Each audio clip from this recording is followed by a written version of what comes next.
Oh, I know we've talked a lot about the playoffs and 1, 2, 3, and 4. There's some stuff there still left to peel back, and when you hear it, you'll understand why. But we also got some other college football news. One former SEC coach is getting back into the game. We'll tell you where, and it's really close to here. Got a lot of stuff to get to. But as always, it is Wednesday, and that does mean one thing and one thing only. I don't know what he's going to predict or prognosticate, but he is joining us because it's awfully, awfully early. I think to get the semifinal game in for Michigan and Alabama, but I could be wrong. He may have decided that it's time to throw it out there. But anyway, one the only, Grady the Greek with us right out of the gates this morning. Good morning, Grady. Morning. All right. I am sure you are ecstatic over the SEC championship win. Yes, sir. Last week was really good. Everybody played great. All right. What did you like most from that game?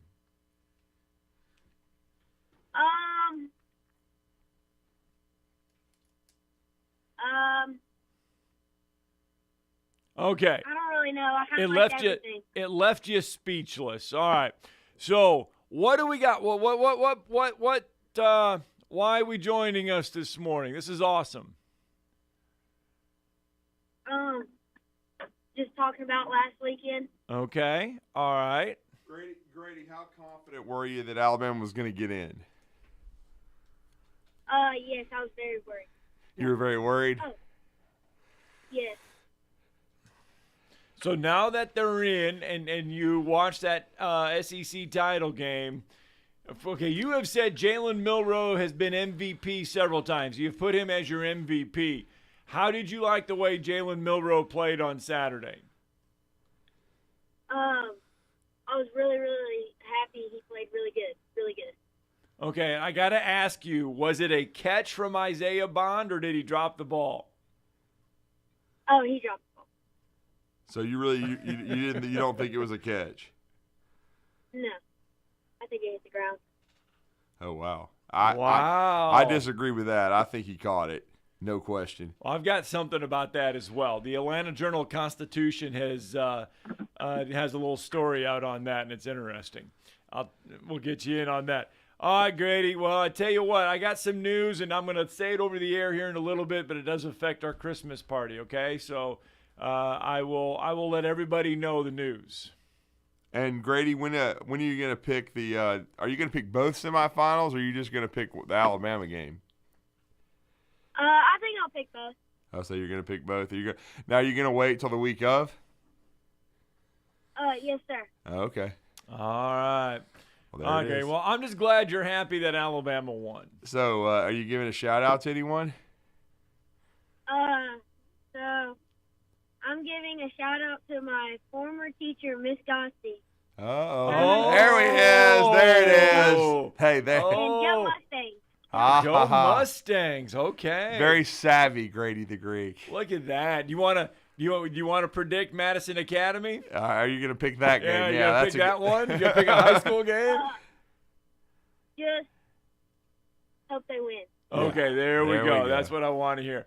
All right, bud. Well, enjoy your day of school. You only have a few more days left, I think, before you're out in Christmas. You got a little, I should say a few. You got several more days, but anyway. Appreciate it, Grady. Enjoy the day of school. Merry Christmas. Have a good day. Thank Merry you, Grady. Christmas. Grady the Greek calling in on a Wasn't Wednesday. sure he was going to call in. Until he picked the semifinals. Yeah, but he that was called cool. in, but he's ecstatic. So the reason why I go there with the catch is because the Atlanta Journal-Constitution has gone there. And their reporter I guess asked Chip Towers is the reporter. Yeah, she's been with him for a long time, yeah. Yeah, he gets the credit for it. And he asked the SEC about the controversial fourth down catch at the end of the first half of the SEC championship game. And the SEC's response to Chip Towers was this. The play was reviewed. Yeah. Every play is reviewed in the video center, but some are stopped for further review. The play that he referenced, and he being Chip, was reviewed. It was determined that there was not enough evidence to overturn the call and not necessary to stop the play for further review. In other words, it was a catch. That was from the SEC. Yeah. I mean, I never quit. I would be the first one to tell you, well, I think it hit the ground. Well, as soon as I saw the replay, because I think they replayed it twice, really quickly, it was a catch to me. It didn't hit. I mean, even if the ball slightly grazed the ground, it never moved, and he had his hand underneath it, it was a catch. Like I posted on my X account, if that had been Brock Bowers or Ladd McConkey, every dog barking like a moron would have been saying it was one of the greatest catches ever, and they'd already be wanting to make a painting of it because they won the game. Okay? Period. End of story. Right. If the shoe's on the other foot, it's a catch all the way. The only reason they're using it as a crutch is because they got their ass whipped by the better team, the more disciplined team, the more well-coached team. I don't care what David Pollock or some other moron says. And you can say that I'm a Bama guy. I proudly wear that badge. But Pollock is a Georgia guy, and completely, and that's why he's been yelling for, and because he looked like a dumbass from all the way back a year ago when he said that basically Saban was done and that Georgia was ruling the world. Well, not anymore, pal. So stick that in your Christmas stocking. 17.5 million people watched the SEC title game. Its viewership peaked at 22.3 million. It was the most watched conference game on any network in 5 years. In other words, the SEC title game. Bama it sells, man. Bama, Georgia sells. Bama, Georgia, and I still think it's the two best teams. I still think Georgia's one of the two of the best four. But unfortunately, with the way the playoff played itself out this year, and I'll just say this, Florida State can thank their own idiotic leadership, with the ACC and then partnering with the Pac-12 and the Big 12.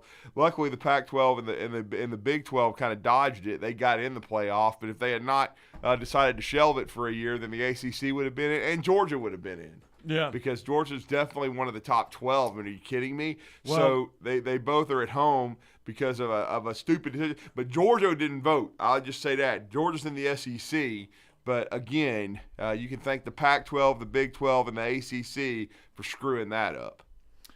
Let's go out to the phone lines. Mark from Spring Hill is with us. Good morning, Mark. Hey, morning, guys. I love it, Drew. Love what you're saying. I agree with you.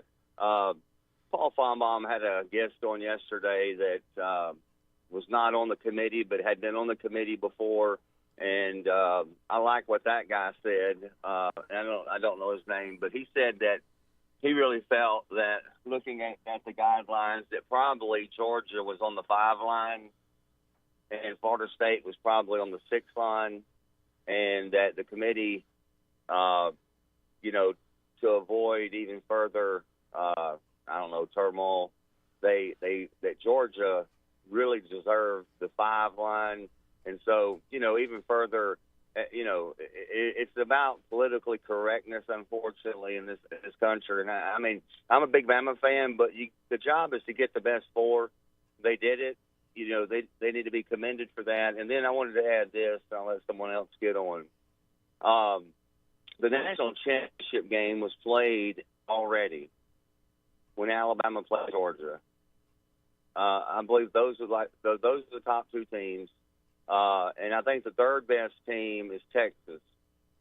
And I wanted your thoughts on that. So therefore, I think it's going to be Alabama, Texas in Houston.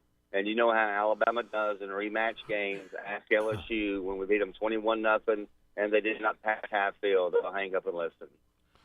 Well, I mean, look, I've picked Alabama and Texas. I haven't picked the championship game. I want to wait and see who's in it before you start breaking all that down. But I broke down the 2 matchups a little bit. We'll delve even deeper into them later. But again, I like Alabama's chances with Michigan. I like the matchup. I got respect for Michigan.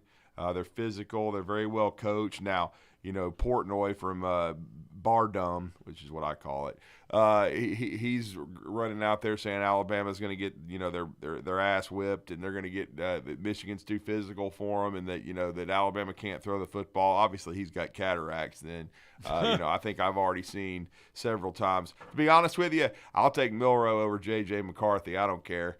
I mean, it doesn't. All I'll say is it doesn't impress me if you can beat people without throwing the ball. Okay, because to me, you're not being challenged. Right. And that's what I don't think the Big Ten has been very challenging. Is it better than the ACC Group of 5 league? Yeah, it's better than that. I'll say that, but I don't think it's that great. Still, I don't think they've been challenged. I don't think their out of conference schedule was very good. Unlike Alabama, because see what Alabama and Texas neither are getting credit for is playing each other. They're actually kind of getting criticized for it, because that's why the Seminoles are whining because we went 13-0. Yeah, they beat LSU, and LSU's a good football team. There's no doubt about it, but they didn't play anybody else besides that. To me, that was any good. And it turned out just like in Alabama's case when they beat the Noles in 17. It was funny. During that season in Alabama, remember, that was controversial for Alabama getting in too. Now, it's not controversial anymore because Alabama proved they should have been in by winning the national championship. But that game with Florida State and Atlanta was being tapped as the best opener ever, because both of them were in the top 5 in the country. And there was even talk of that being a rematch later on. But guess what? That Florida State team ended up being not very good. Dirt Neck left town. And so near the end of the season, when everybody was comparing resumes, they didn't want to give Alabama credit for playing that game. Well, right. Florida State's not very good. Well, I mean, LSU was good, but they weren't great. I mean, look, the only thing you can say is, well, they beat the Heisman Trophy winner, and that's fine, because I think he is going to win the Heisman. But, again, I just don't think the total body of work wasn't there. Florida State didn't play, the level of competition everybody else did. You could tell that. Another thing that hurt Florida State is Notre Dame and Clemson not being, as good as people were anticipating. If Clemson had been that good and potentially maybe could have played, and somehow if they had done away with divisions and stuff like that, and then you end up playing them in a rematch, right, then that would have held more ground. But I will, and I've admitted this, style points. Unfortunately, Jordan Travis got hurt. If he doesn't get hurt and the Noles, lay 35-42 on Louisville, it may have made a bigger impression on the committee. But that game, that ACC championship game, was hard to watch. It wasn't played at a very high level offensively. Certainly both defenses played well, but I think it was more inept offense that we were watching than great defense, in my opinion, especially on the Florida State part. And, again, you can't control that. Dudes were hurt. But, I mean, that's just part of it. And, right. And Florida State, and what is not indisputable is that the ACC was down. It just wasn't not a very good conference. All right.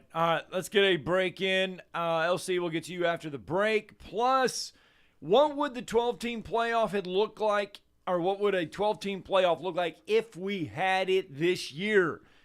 Reese Davis kind of spelled this out on a podcast. Interesting. Plus, Brian Kelly weighed in on the playoffs. He played Alabama and Florida State. What were his thoughts on the committee? We got other stuff to get to. A lot of stuff to get to.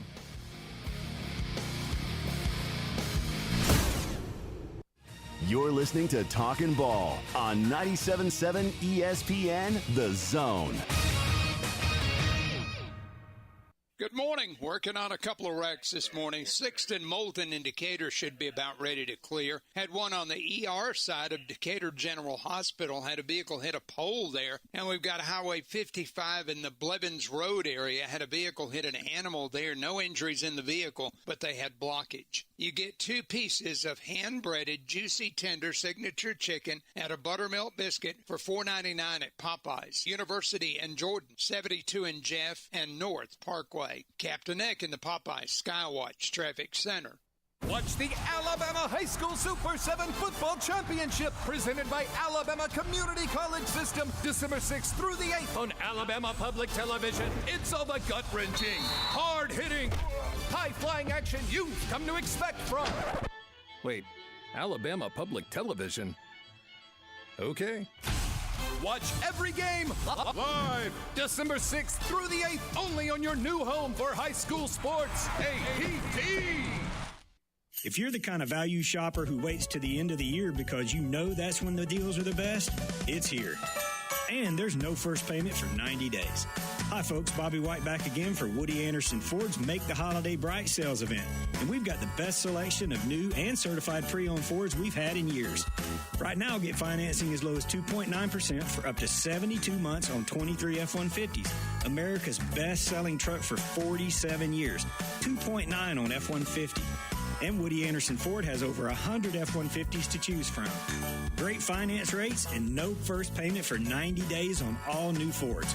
We have financing as low as 1.9% for up to 60 months on 23 Explorer, Escape, and Bronco Sport 2. It's our year-end sales event, the best time of the year to buy, plus no first payment for 90 days, your good credit through Ford Motor Credit. This offer ends December 30th. Come by and make your holidays bright at Woody Anderson Ford. We hope to see you soon. At Mr. Sparky, we're America's on-time electrician. Flickering lights and hot switches can be annoying, but they can also signal a major problem, or worse, an electrical emergency. So play it safe and leave it to the experts at Mr. Sparky. Trust our team of professional, clean, and friendly electricians. We'll get it done right and get it done safely. You don't have to put up with any malarkey. Call 888-8-Sparky. Independently owned and operated, licensed in the respective state or county. Southern Fidelity Mortgage. Think of them as a loan for everyone, offering more products than anyone else and the guaranteed lowest rates and costs in town. Of the 2,000 loans that Southern Fidelity Mortgage has pre-approved over the last 10 years, all but one have closed. That's unprecedented in the banking business. For FHA, VA, rural development, and conventional mortgages, for the best mortgage experience in town, it's Southern Fidelity Mortgage. Call Southern Fidelity Mortgage Company at 256-656-5936. I've always gotten tons of UTIs. Cranberry products never worked for me, and I was desperate for a way to be proactive. I'm Jenna Ryan, CEO and founder of Eucora. We've worked with doctors to develop effective urinary tract health products. Eucora is helping over 100,000 women stay healthy. Ready to join them? Get 30% off at eucora.com/radio. That's UQORA.com/radio. These statements have not been evaluated by the Food and Drug Administration. This product is not intended to diagnose, treat, cure, or prevent any disease.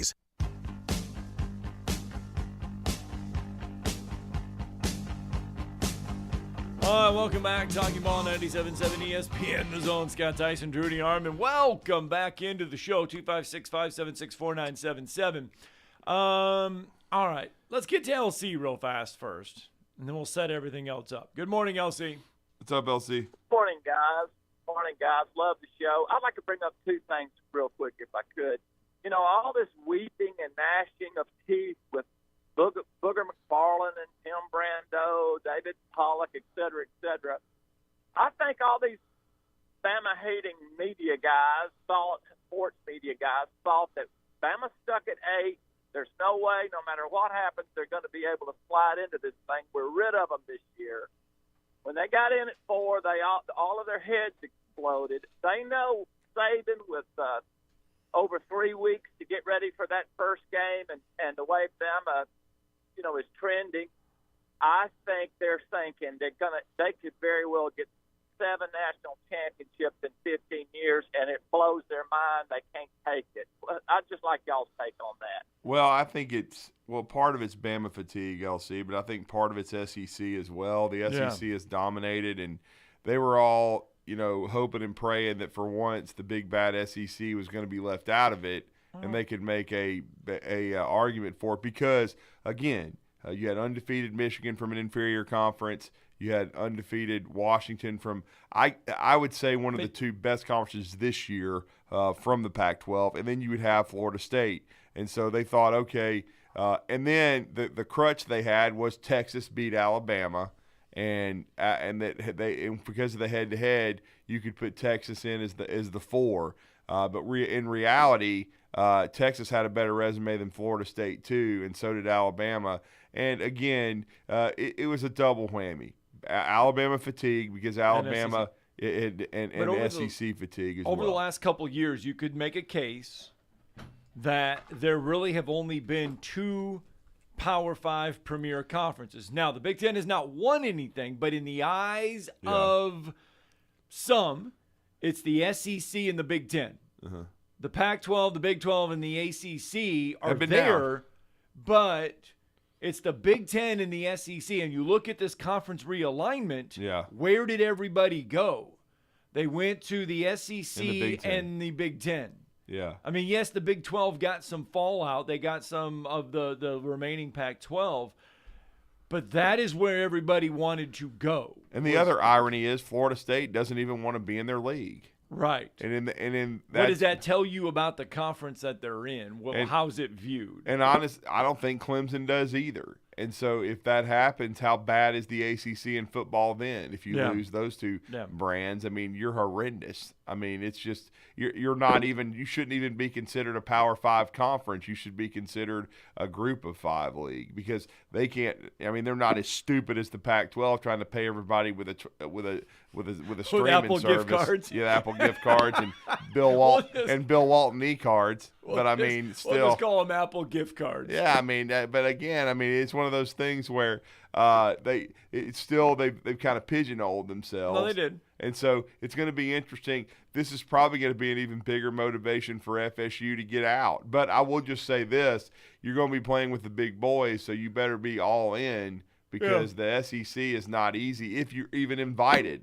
Because that's the other problem for FSU and Clemson. Who were they invited by? Nobody has invited them to to the party. And you want to come to the party? You got your chips in hand, but you have and nowhere to go. We'll have news about a party later too. Yeah, we do. I gotta get that out there.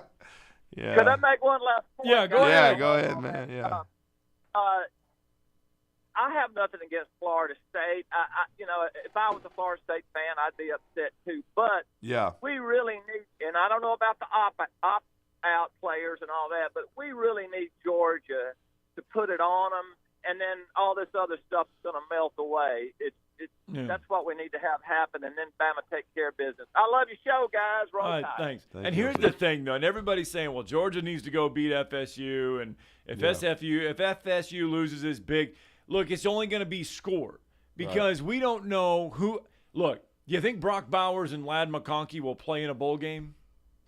It's a great question. They haven't announced anything yet. I would think, at least from Brock's perspective, probably not. Right. So Georgia's not going into this game with. And yet they'll still waylay them. They're tough. Yeah. But it doesn't mean. I mean, it's like okay. We're getting all worked up over this bowl game and saying, Georgia's going to go down there. If Georgia handles Florida State, it means that Florida State's not. No, it doesn't mean that they should not have been in the 4. It doesn't mean anything. It's because half of these guys probably aren't going to play. This isn't Georgia and Florida State. This is who shows up to play for Georgia and Florida State. In my mind, that's just me. All right. Well, we have an offensive coordinator in Aggieland, Scott. According to 24/7 Sports, Matt Zenitz, and it's an interesting hire. Offensive coordinator-wise? Yeah, because he's leaving his alma mater to go to Texas A&M and work for new coach Mike Elko. It is Colin Klein of Kansas State is leaving to go to Texas A&M. So interesting. That's just been announced. And Kansas State had a good team. I mean, he's pretty much since he retired or since his career ended at K-State, he's been on that staff. Is that who's the coach? Chris Kleiman it came over from we know. He's the head coach. He came he's over the head from the FBS level or FCS level. I believe North Dakota State. Yeah, came over from the FCS level and kind of has resurrected that program. And still kept a lot of the Bill Schneider influence and the Colin Kleins and stuff like that. But now Colin Klein is leaving his alma mater K-State to go to Texas A&M. All right, Brian Kelly was asked about the committee because LSU has played Florida State and they've played Alabama. Mm-hmm. The only team in the country to do that. Here is Brian Kelly's response. Interesting. Well, it was probably the most difficult one that they were confronted with. But, look, we knew that there were 5 conferences from the very beginning, and there's only 4 spots. So if you did the math, you just needed to look at the 5 conference champions and say there's 4 slots. And look, we played Florida State and we played Alabama. 2 outstanding football teams. But the 2 football teams were different at the end of the season than they were at the start of the season. So I think that from my perspective, unfortunately, Florida State was not the same team earlier in the year than they were later in the year because of the injury to the quarterback. And look, you can take that for whatever you want, but if only 4 of the conference championship teams can go, and there's 5, you're splitting hairs because they're all great teams, but only 4 can go, and there's 5 conference champions. And I think the committee had to figure out if you're going to sit one of them out, maybe it's got to be the one that lost their quarterback. And again, I don't know. There you go. Brian Kelly weighing in. Well, I mean, and he's making some of the same points that we've made. You know, the teams were different. You have to evaluate the complete body of work. And as I just got through saying, unfortunately for Florida State, their starting quarterback did get hurt. Yeah. And even their second stringer wasn't available for the ACC championship game. Now, he would have been available for the playoff almost assuredly. But when you go back and look at that game against Florida and even, the rest of the UNA game, they certainly, were able to have success against the Lions, but they weren't very impressive, I didn't think, against Florida State. or against Florida, pardon me. They were down 12-0. They came back and won the game on the road, but still, I just don't think it's the same football team. And I just think the only way, to me, that Florida State would have had a path into the playoff is if Georgia had won the game and ended up – they might have been able to make a case for all 4 undefeated teams. But even then, really, I still think if you look at it objectively, Texas would have had a better resume because they would have beaten even a 2-loss Alabama, which is better than LSU. So I still think their only way was – because if you lose multiple games, to me, even though – I'll just say this – even with Jordan Travis healthy, I still think Alabama and Texas with 2 losses are better than them, and if they played head-to-head. But if they got 2 losses, you can't – that's just something you can't do. It's one of those things, it's like the unwritten rule, like a 2-loss team – this is not the NFL. A 2-loss team is not going to get in over an undefeated team. True. Whether you think by the end of the year, like whether I even thought LSU would have beaten Florida State in a rematch, which I think they would have. But again, they've lost 3 games. You can't. Unfortunately for Florida State, there was more undefeated teams than usual, and there was even more 1-loss teams, and so there was more competition for the spots because in most years, 13-0 would have gotten Florida State in, even though I don't think they would have won it even with Jordan Travis. Not a lot of room at the end. No. All right, let's go on to Husky Dan real fast. Good morning, sir. Good morning, Husky Dan. Hey, guys. Hey, guys. How you doing? Thanks for good. the entertainment on my drive from Tennessee to Huntsville every day. I like that you guys allow some of us transplants and stuff to talk about our teams, too. It's not just, you guys talk a lot of Bama, but one thing about Texas, I was looking at them because I was like, we've had some problems stopping the running game, but you realize that their starting running back, who's number 2 in the country, he's out. They're not the same team. Robinson Brooks, 12 touchdowns, 1,200 yards. He's injured. I think they've got a backup, a third-string guy from Alabama, who's their starting running back now. Well, why didn't they drop? Well, for one, they won their game. They won it impressively, and that's what I was kind of making the point with Florida State.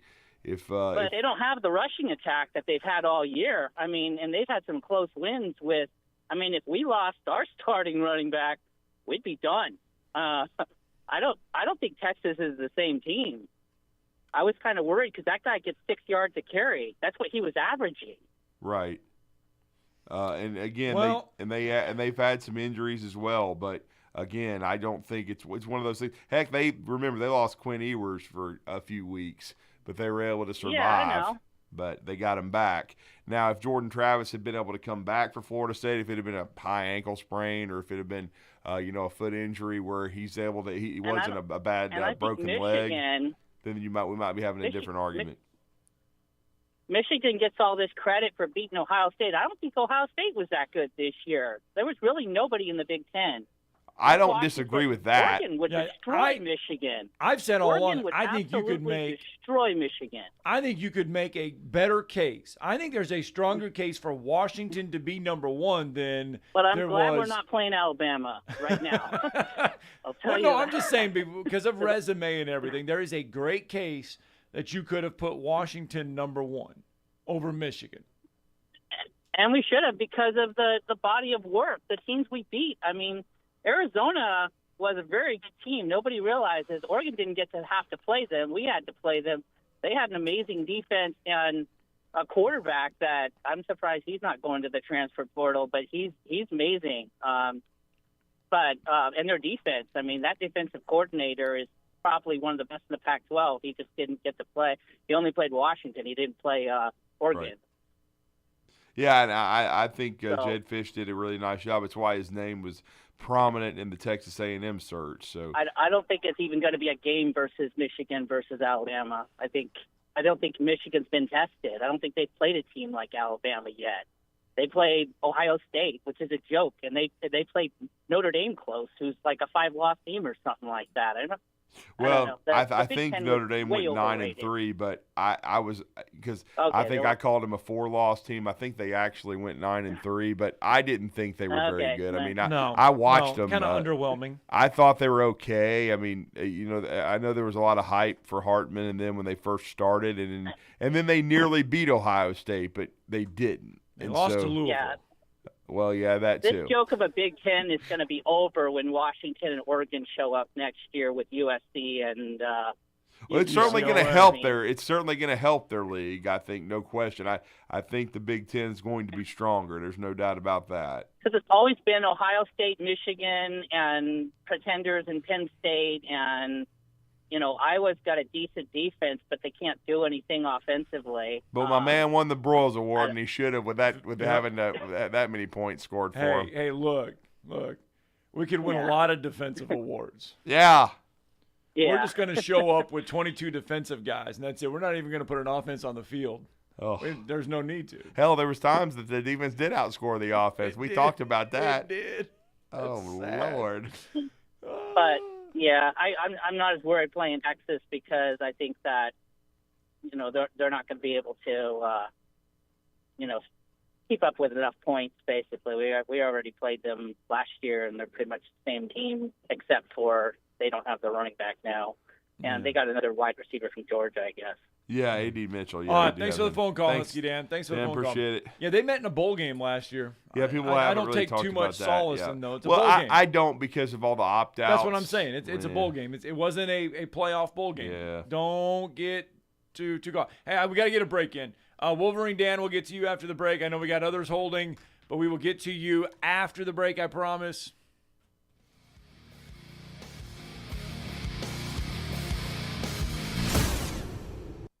You're listening to Talkin' Ball on 97.7 ESPN, The Zone. From the Fox 54 Weather Center, I'm Chief Meteorologist Jordan Dressman. A mostly sunny sky this afternoon. Temperatures, though, going to be on the cooler end of the spectrum. Highs only climbing into the upper 40s and lower 50s. We're dropping into the low and mid 30s as we head into the overnight. Overall, a fantastic Thursday across the area. Mostly sunny sky. Temperatures climbing into the mid and upper 50s. We're dropping into the lower 40s through the overnight early Friday morning. More cloud cover on Friday afternoon. Does look like we are going to stay dry. Temperatures climb into the lower 60s. I'm Chief Meteorologist Jordan Dressman on your home for ESPN Radio, 97.7 ESPN The Zone. Got a wreck in at Tony Road and Bates Road. It looks like they've assigned Himsey and rescue to that one, so that may be an injury entrapment accident. Everything else from earlier should now be wrapped up and out of the way. You be careful on your trip in. We got a lot of folks on the road now. Officers, construction workers, and first responders put their lives on the line every time they step on the roadway. Why not make it safer for them? Slow down or move over. It is the law. Captain Nick in the Jordan Lane Popeye Skywatch Traffic Center. Do you have discomfort in your legs? Varicose veins can affect not only how your legs look, but how they feel. Symptoms of varicose veins include pain, swelling, aching, heaviness, and fatigue. Dr. Tracy Lowry of Best Vein Care of Huntsville can diagnose and treat your varicose veins with the latest minimally invasive techniques. Diagnosis and treatment is covered by most insurances. Call 256-715-7151 to schedule your free screening. Go to bestveincarehuntsville.com. Rambo Marine in Hazel Green is your one-stop shop for all things boating. Whether you are ready to surf with the newest Malibu wake boat or cruise on a Cobalt or Barletta pontoon, we have a boat ready for you and your family. Rambo Marine provides exceptional service second to none, so that you are ready to hit the water in no time. Stop by Rambo Marine today. We know boats. Hi, this is Wes Neighbors. I'm here with Sam Fleming with Fleming Roofing and Restoration. Sam, tell the folks about Fleming Roofing and Restoration. Hey Wes, our company Fleming Roofing and Restoration specializes in commercial and residential roofing and repairs.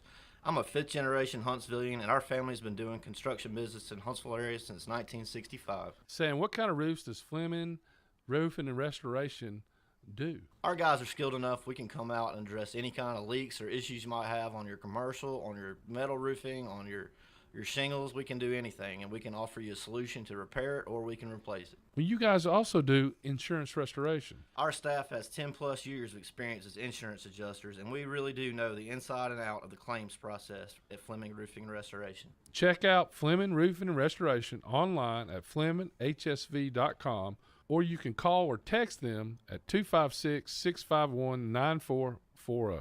Hey Wes, we show up. Tom Luganbill here for my friends at Woody Anderson Ford. Bobby White and his team take great pride in their service department, and you can see it the moment you walk into those beautiful new service lanes. And just like a championship team, they all work together to make sure your experience is second to none, whether you drive a Ford or not. Also, check out the gold certified pre-owned inventory at Woody Anderson Ford for great deals every day. Stop by and see them at Jordan and Sparkman or at Woody Anderson of Madison on Hughes Road, or visit WoodyAndersonFord.com. Work injuries happen in Alabama all the time, whether it's an accident at work, getting injured, lifting heavy objects, hurting your hands on a machine, or just performing the same movement over and over until your body breaks down. But when it happens, there's only one law firm to call in Alabama. That's Pond Lehocky Giordano. For personalized legal support, reach out to Pond Lehocky at 855-774-3838 or pondlehocky.com. The representation is made that the quality of the legal services to be performed is greater than the quality of legal services performed by other lawyers.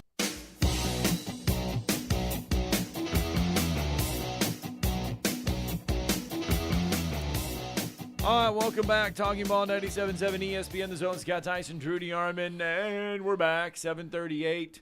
Let's go out to the phone lines. Let's try to get through these pretty good. Wolverine Dan is with us. Good morning, sir. What's up, Dan? So it's Husky Dan? Is that the name?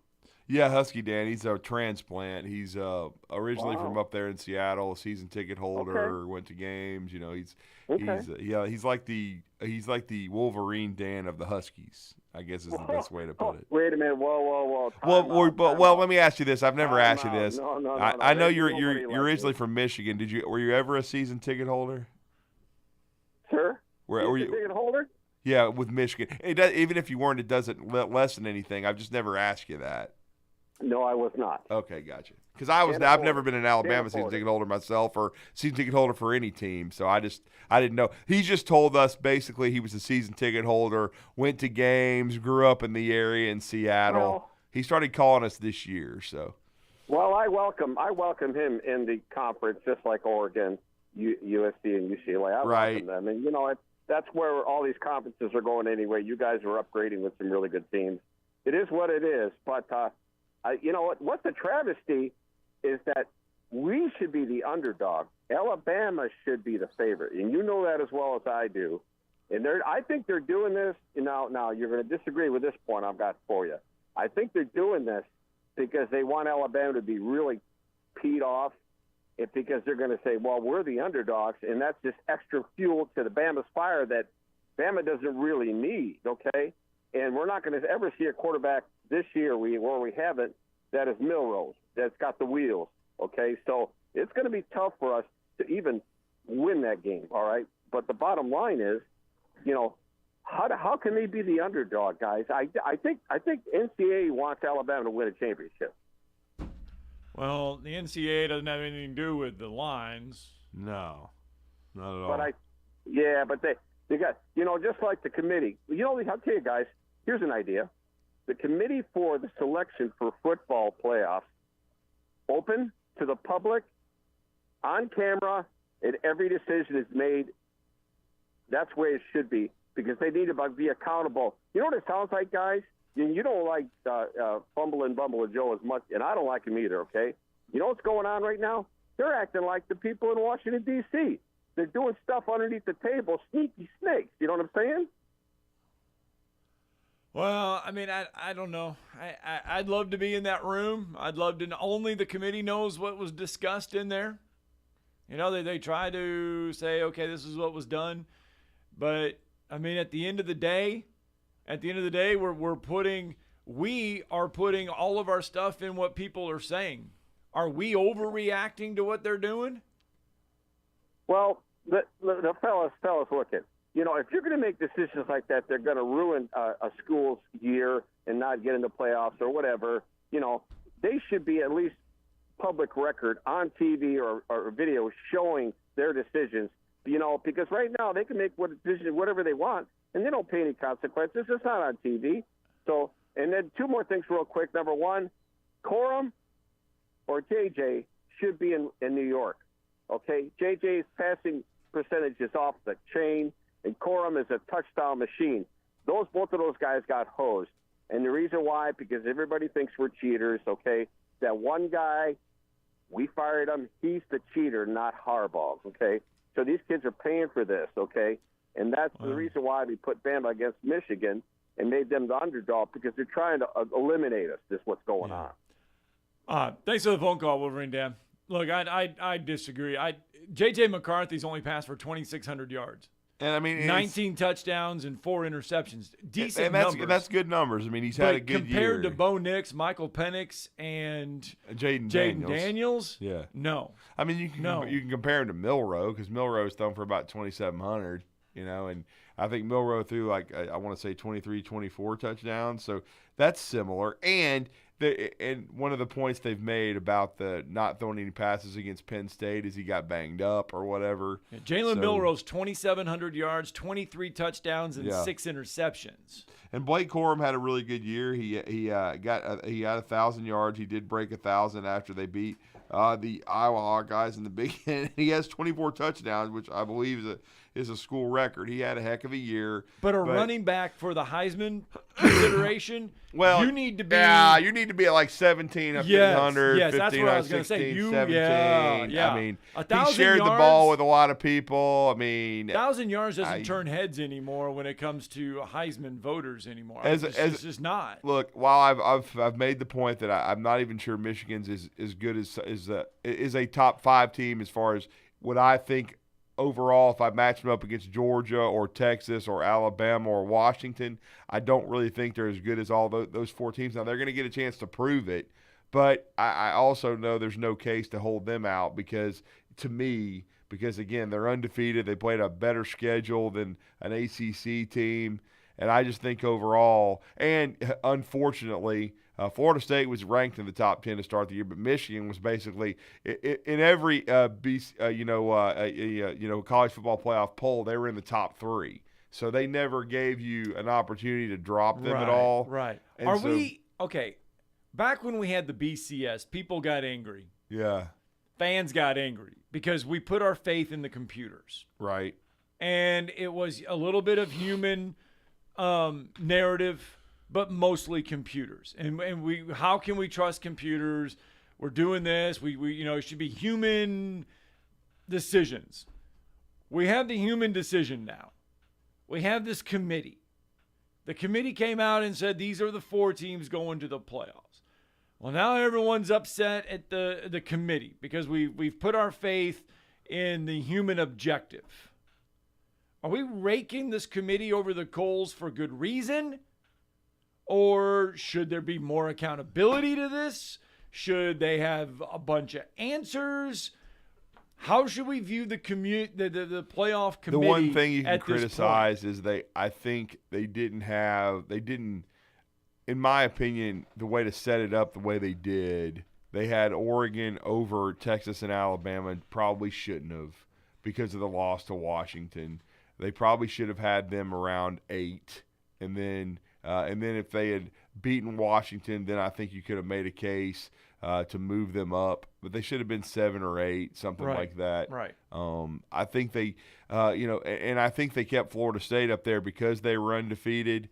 But I mean, and again. I just think overall it was kind of the procedural way they handled things. Alabama should have, even with a loss, and especially since both of them had a loss, Alabama should have been above Oregon, and I think Texas should have too. And begin with, yeah. And I think as soon as they lost to Washington, they should have dropped, because when you looked at both their schedules, because I thought the Pac-12 had a really good year, but still, when you looked at Alabama, what the committee didn't give Texas and Alabama enough credit for is playing each other, and they were both in the top 8. And for a while there, of course, it was Alabama's only loss, and until Texas lost to OU, it was Texas was undefeated. So I just think overall, it's kind of the procedural way they did it, in my opinion. But again, it was tough because there was more undefeated teams than usual. But I just think overall, and I understand even, and we're not sitting here railing, even though I think Georgia's is also a top 4 team, that the SEC didn't get 2 in, because it's everything kind of has to line up for that to happen, and it's lined up for the SEC before it lined up for the Big Ten last year when they got Ohio State and Michigan. You didn't hear them, screaming from the rooftops. Sometimes that lines up, but to me, I'm at least of the opinion that's why I didn't raise too much cane. And even though I've said I didn't think Michigan is really, if I had to rank to the top 4 teams in the country, regardless of conference, I wouldn't put them in the top 5. But I can see why they're in the playoff, or excuse me, in the top 4. But I can see why they're in the playoff, because again, you're kind of splitting hairs a little bit. And so Georgia does have a loss, Michigan doesn't have one. And so to me, that's kind of the reason they get into the playoff, and so the SEC didn't get 2 in. It was a difficult job for the committee this year because again, they didn't get as much help as they were anticipating. If Alabama loses, and they've got 2 losses, and even I think that it's a lot, and they may have even made a case for taking Florida State over Texas, even though to me, with Texas with 1 loss and Florida State undefeated, it's not a hard decision. Texas is still the better team. All right, let's get a break in. Brandon, I know you're holding. We'll get to you coming out of the break, because Porterhouse is the name of the game there. Yeah, wait till you hear about this. Got to get a break in.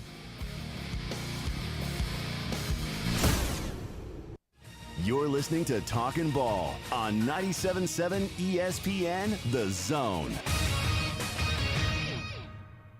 They rolled rescue on that accident at Tony Road and Bates Road, and a vehicle overturned there, partially overturned. Everybody that was in the vehicle is out now. There are injuries, but no entrapment on that one. And we got Bob Wallace in first, just reported with a low-hanging wire. HPD's on the way to check to see if that one's a threat to traffic. With more than 30 years experience, D&L Refrigeration can save you money on those heating and air conditioning repairs. 256-652-1207.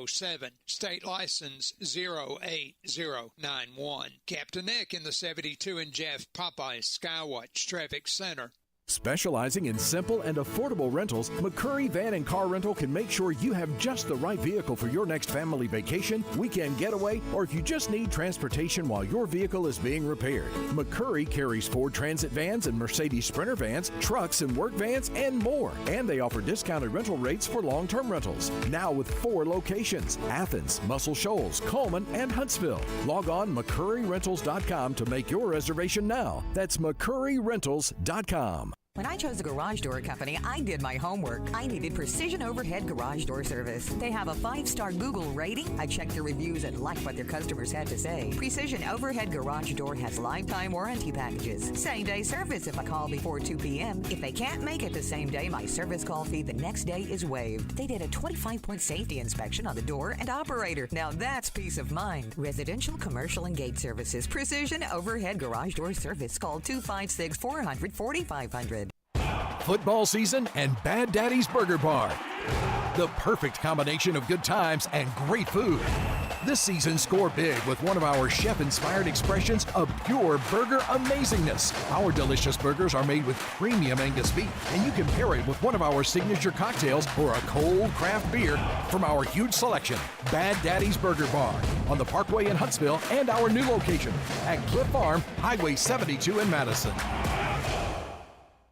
Tom Abraham here for my friends at North Alabama Mortgage. Did you know that average home equity is at an all-time high? But so is average consumer debt. Even though rates are higher now, you can use your equity to pay off your high consumer debt, student loans, etc., then refi when the rates drop. Don't put off that new home purchase. When rates drop, prices will go up. Buy now and get the best price and then refi when the rates drop. This is the time to talk to the experts at North Alabama Mortgage. Visit northalabamamortgage.com for more information. You'll love the expanded wine selection at Liquor Express. From special occasion to everyday table wines, they've got what you need. Meet your friends at the largest tap wall in Alabama with 105 rotating selections. Then take home a growler full of your favorite or choose from our 1,000 canned or bottled beers. Need help stocking your bar or planning your party? Liquor Express has a knowledgeable, professional in-house staff that can assist you with anything from your bar to the planning of your special event. Visit liquorexpress.net for tasting specials, giveaways, and classes. Mark and Henry McDaniel, attorneys at law, are proud alumni of Madison Academy,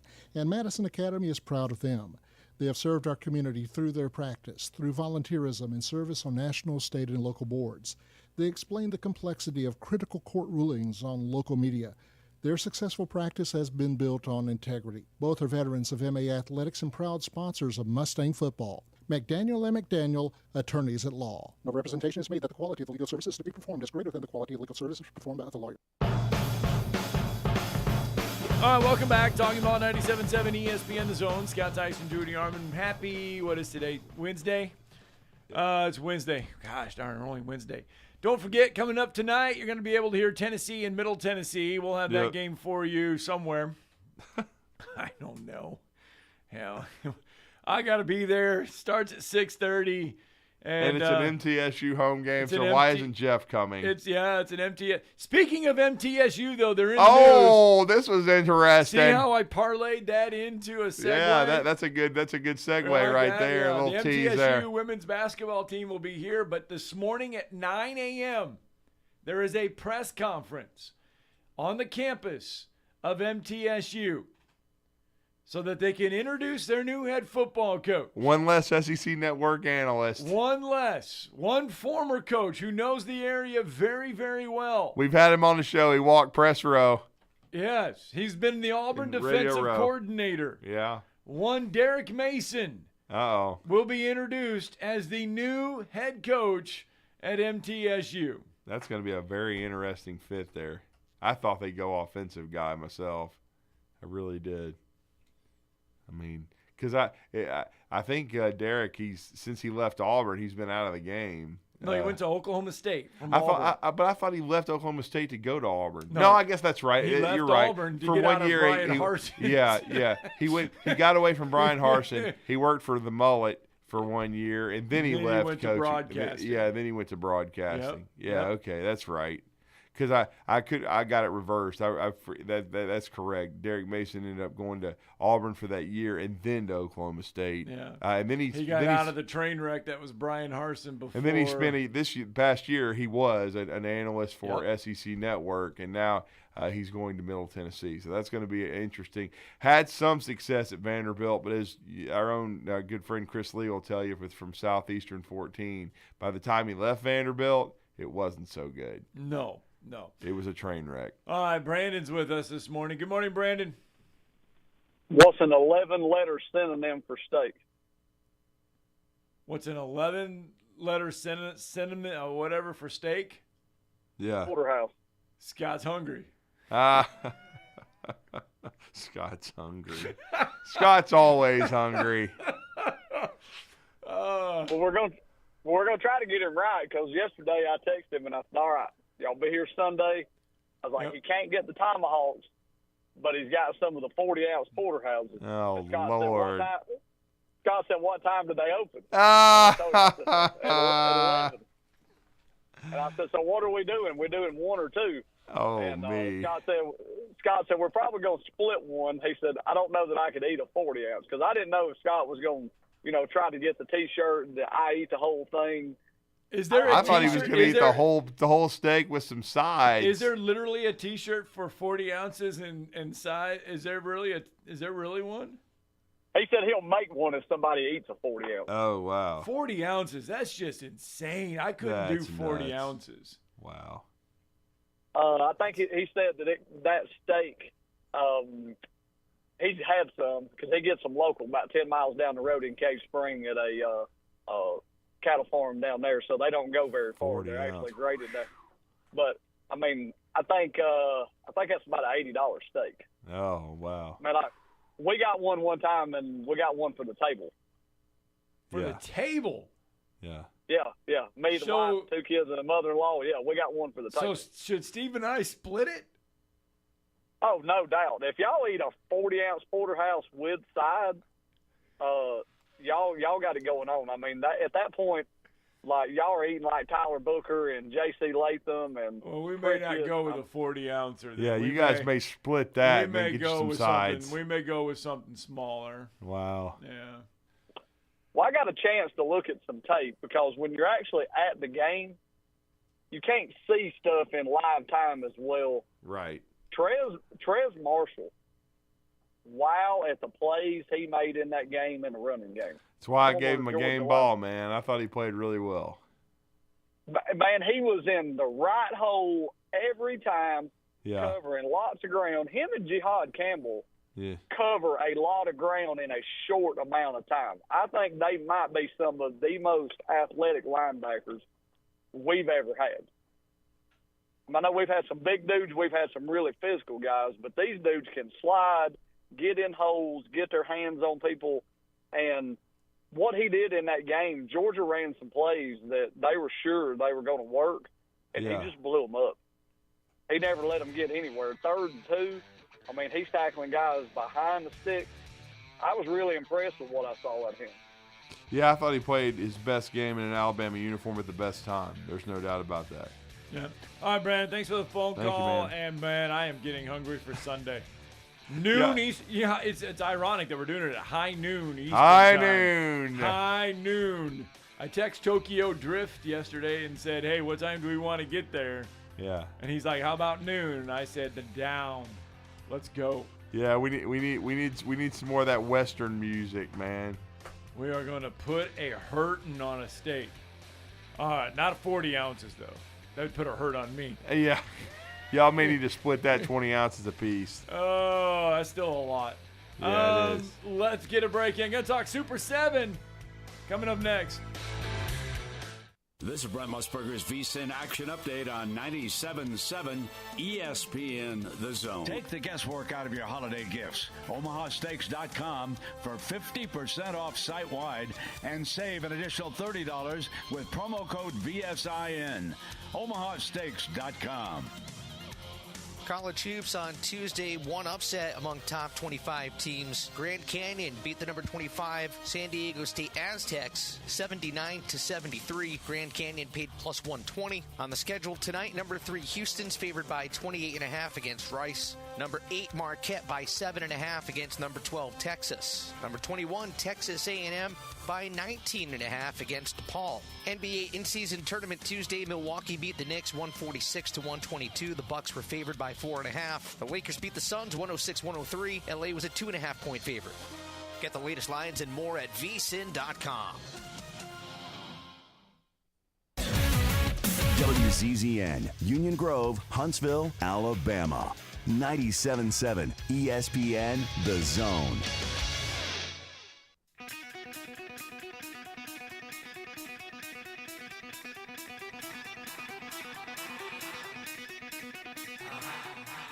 Welcome to Talkin' Ball with Scott Tyson and Drew DeArmond. Call into the Neighbors Wealth Management Hotline now, 256-576-4977. That's 256-576-4977. Now, here's Scott and Drew.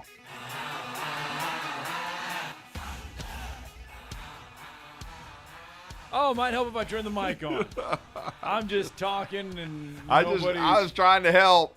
Well, I don't ever do that too often. But anyway, it's time for us to talk Super 7 because Madison Academy is there. And if we're talking Madison Academy, we're talking Sports Med Orthopedic Surgery and Spine Center. A proud training provider and sponsor of Madison Academy football. They invite you to visit their Saturday sports clinic for those sports-related injuries. 8 a.m. to 9 a.m., 4715 Whitesburg Drive, the Sports Med Saturday Sports Clinic. And this is fun. This is fun because last year we didn't get to do this week because they didn't make it there. But this is fun. We've talked to Bob Godsey on week 0. Yeah. And now we get to talk to him. This is the last. I mean, it's sad because it's the last week it's like I always tell Coach. I mean, if we're going 801, every for 5 straight weeks, that means the Mustangs are still alive. But we've done this now for what, 12 weeks? Well, 13, 14? Every week. Scott, this is the 15th game, so we've done Okay, so 15 weeks. Yeah, I mean, this is sad because this is it. Which means if this is it, and that's a song by Hall & Oates or somebody. But it means this is the pinnacle. This is the pinnacle of high school football. It's good news, bad news. Coach Godsey has been there, won it all in 2011 with Hartselle. This is his first trip with Madison Academy. It's their first trip since 2016 to the state championship game. It's a historical event. It has been really an unbelievable playoff run for the Mustangs. These last 3 weeks. I've repeatedly said, this is one of the best high school football games I've ever seen when you're talking about the victory over Mars Hill at Bill Washington Stadium, the victory over Sylvania, and then top it all off with just an unbelievable night last Friday night over at Geraldine with a great football program that they beat in a great venue, and now they get a chance to play in Bryant-Denny Stadium against number 1 Mobile Christian, who I know he knows Ronnie Cottrell very well. We're going to talk to Coach Cottrell later in the show, but it's always an honor to welcome back Bob Godsey and have this conversation and preview the Mustangs' opportunity to win their 4th state championship in their school history. Coach, welcome to the show. How are you this morning? I'm good, guys. I'm good. How are y'all? We're doing well. Good. And I guess the obvious question, Coach, you've done this before. You've prepared teams for this moment. But how much different are things? There's more media coverage. There's television. There's all this. But how do you kind of change up your schedule to prepare your team with a short week? Well, it's just been very hectic. You're pushed for time. You're really playing 2 days earlier when you look at the 11 o'clock start almost. Very true.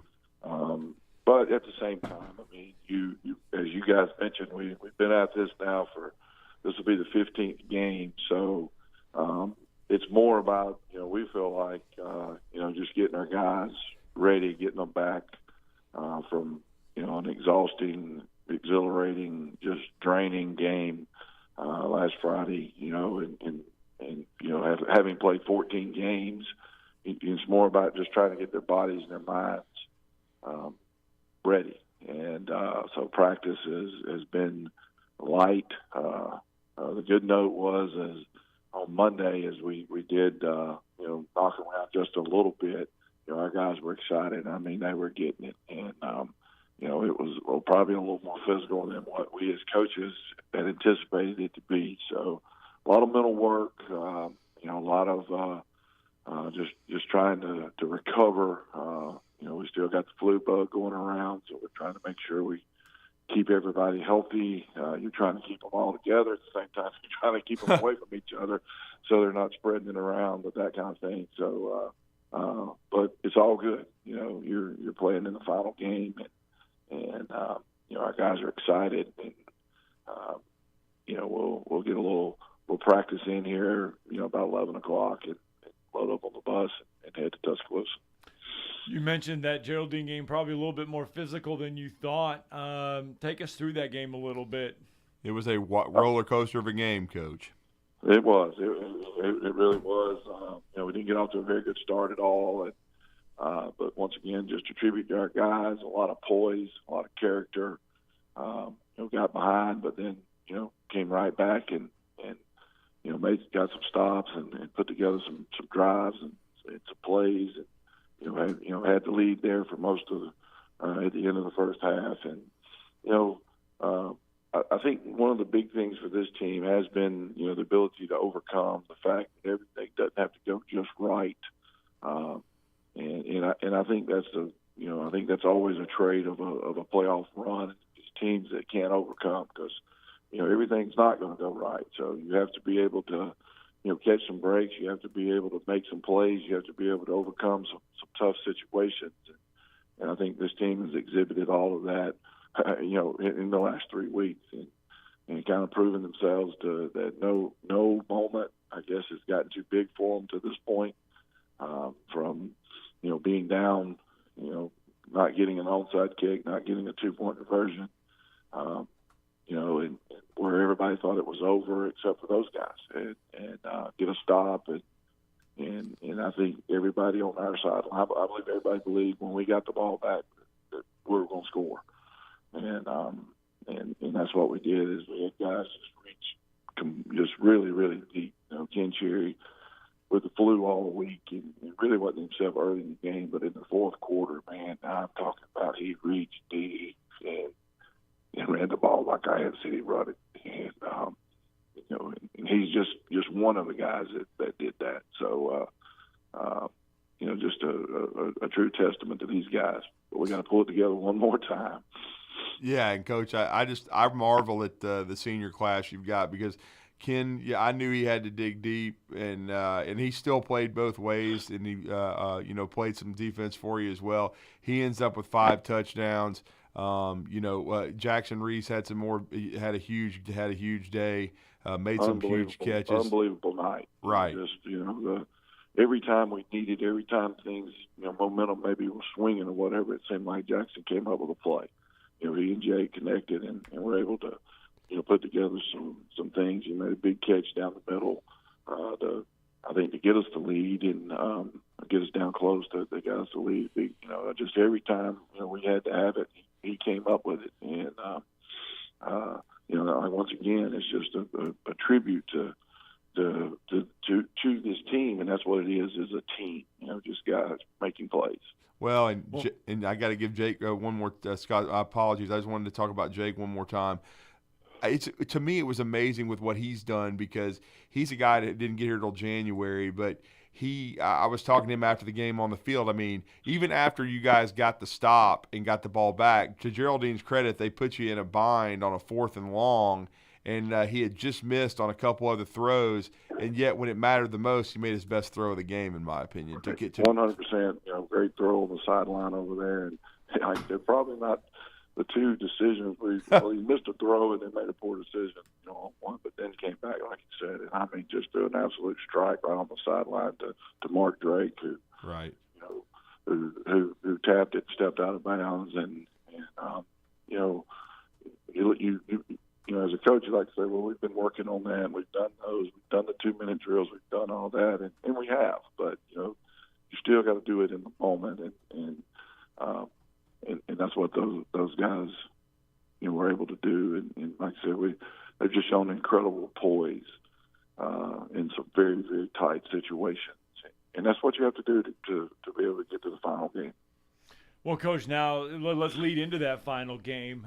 You have to be impressed. A lot of times when you get to the playoffs, I mean, there are some teams that can go through and I don't want to say not get challenged, but you guys have been challenged in every aspect in every round of this game. You have to be pleased going into this championship game, the character and the fight that this team has shown to get to this title game.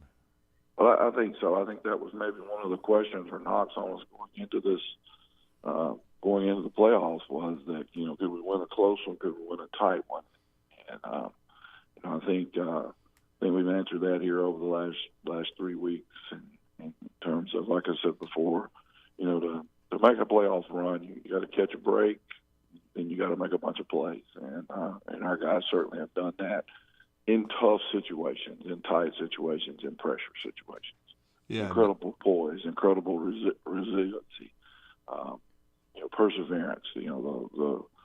The whole thing. Just it's been really, really fun to be a part of it. Yeah, it really has, and I want to give a shout-out to a couple of guys on defense, too. I mean, anytime you have to have your best players play their best games to make runs like this. A.J. Rice Jr. had 18 tackles. I mean, he was all over the field. And then another senior for you, Coach, because, again, Geraldine had shown at times during the game they could throw the football. They hit a deep ball in the second half that was a key play to keep them alive in the game and to continue because to their credit, they were very resilient as well. They did not go away.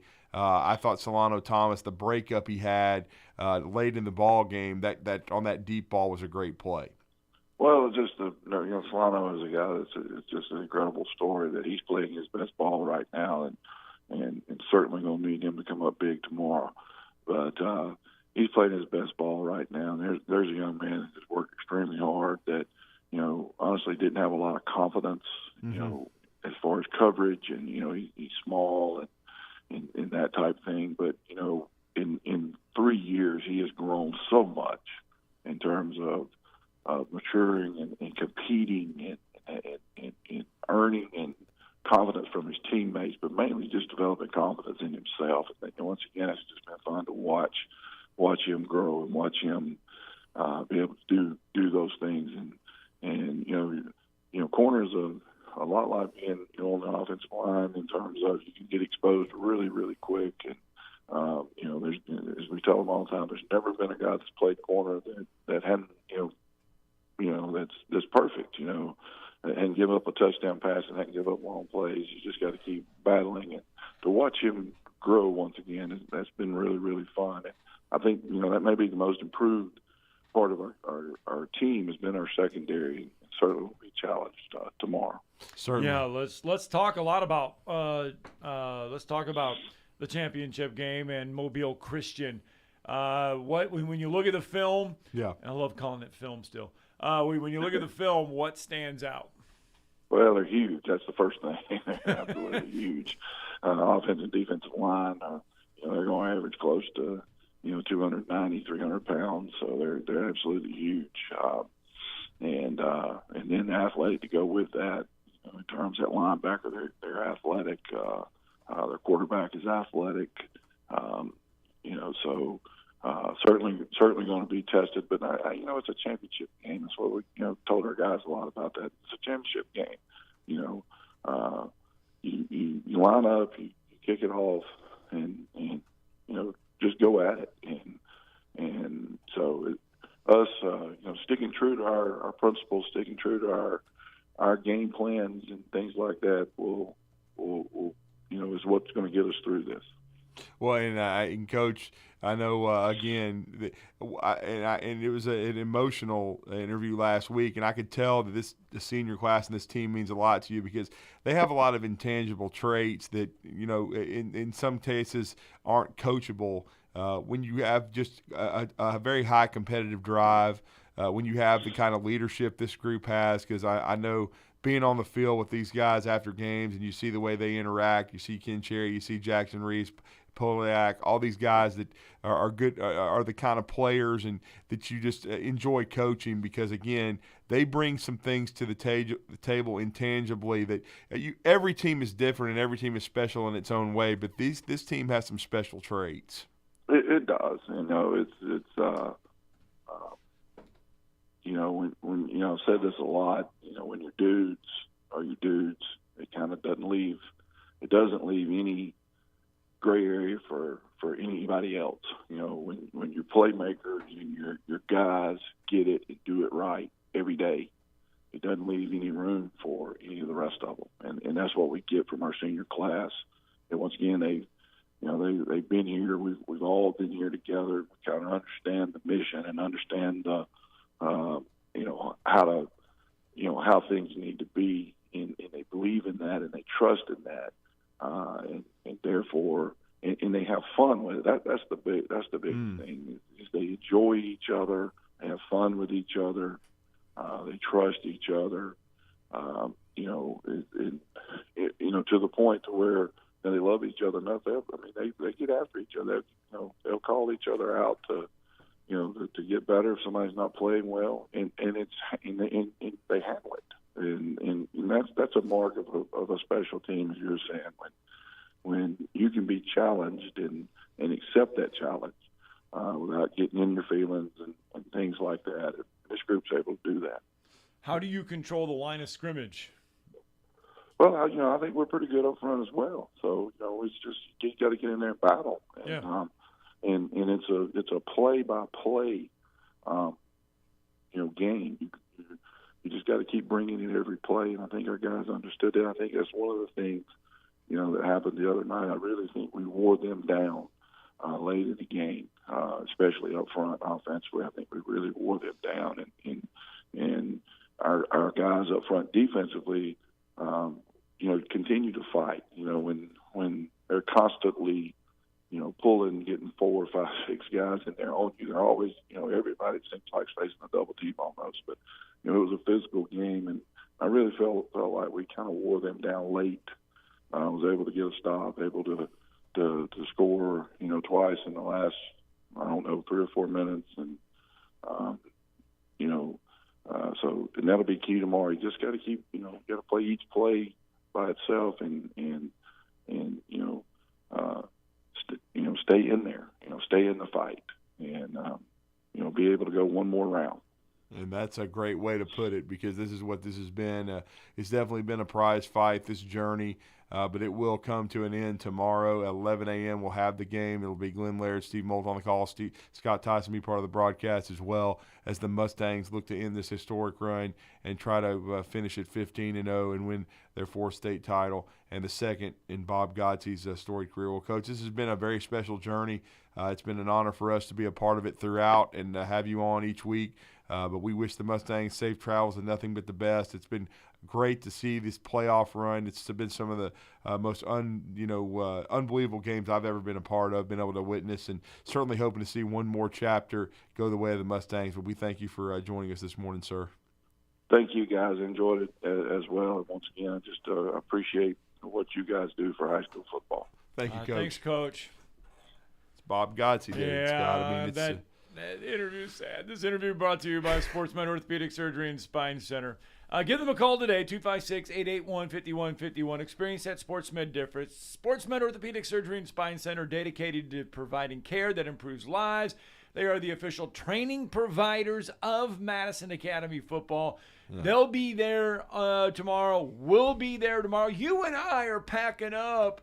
And we're going to do our show live tomorrow from Tuscaloosa. We are. Because I got to be there for the game, because there's no way I could leave here at 9 and be there by 11. Nah, even with Tokyo Drift driving. Even with Tokyo Drift driving. I don't think you could make it, man. There's no way in hell I could be there by 11. Well, I left the other day about 4:20, and I didn't make it for a 7 o'clock Alabama basketball game, but I had to park at the bowling alley and walk around the corner. Well, I don't know, so we got to figure out all that. But anyway, we will be there in time tomorrow. So there we go. We will. We'll be. Yeah, we're going to be there. It's going to be the first game of the day, and the first game of the Super 7 is tonight. I got to thank, and I do got to thank, and I told them I would. Yeah. We got to thank University Kia. Okay, there you go. Because they're helping us get there, by the way. Oh, okay. So they're going to provide us with transportation. University Kia is providing us with transportation. There we go. So we're not, So there we go. And, and we know University Arthur's of Kia. Oh, he will be. Because he's got a son on that offensive line. A starter on that O-line. So we know University of Kia is going to be loud and proud, man. Yes. So anyway, we got to get a break in, because when we come back, Reese Davis. So everybody says, okay, this is what a 12-team playoff would look like. Yeah. Reese Davis gives us a different look because of the conference realignment. It's kind of interesting. We'll let him explain it next.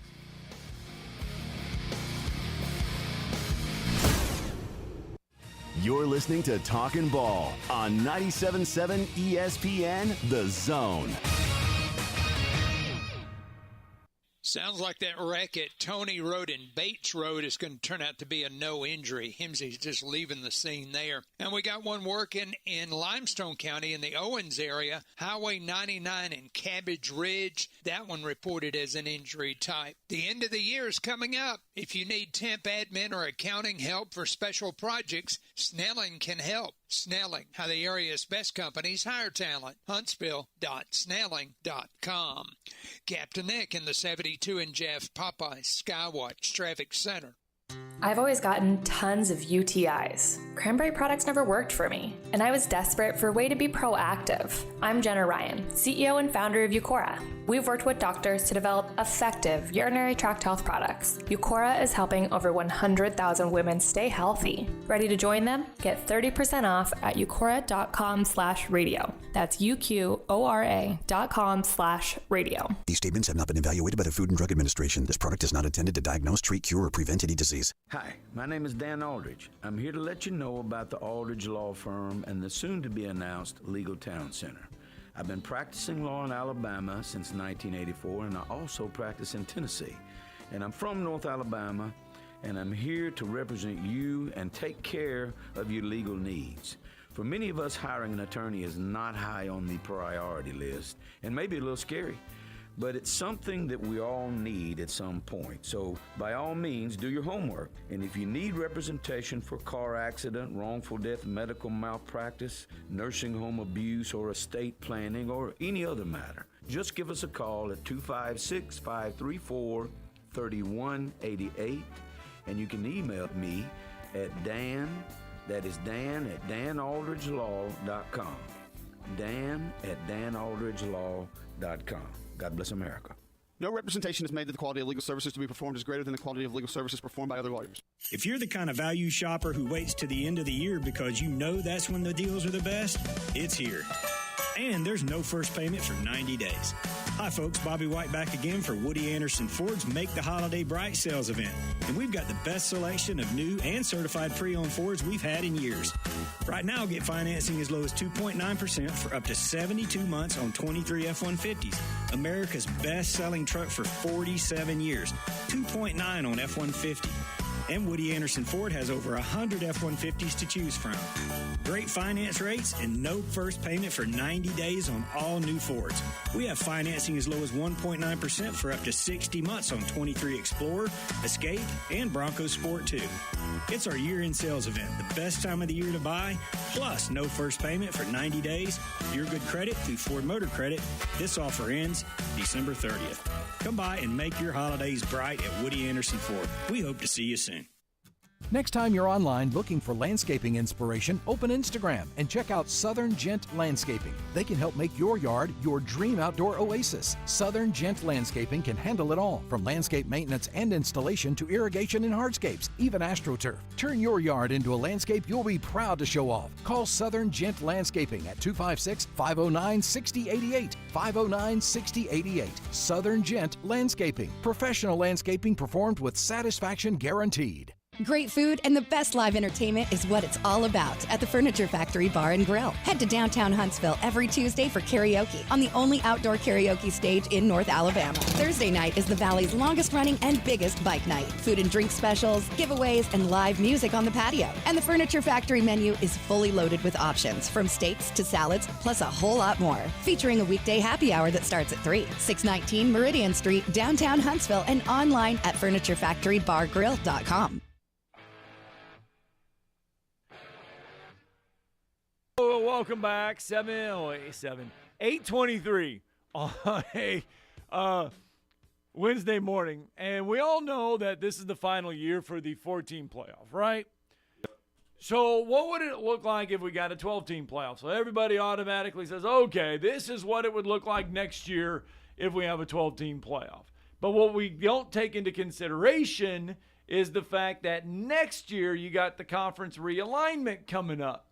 And so in this scenario, Reese Davis spells this out, that Texas, because Texas is ranked number 3, he's using Texas as the SEC champion.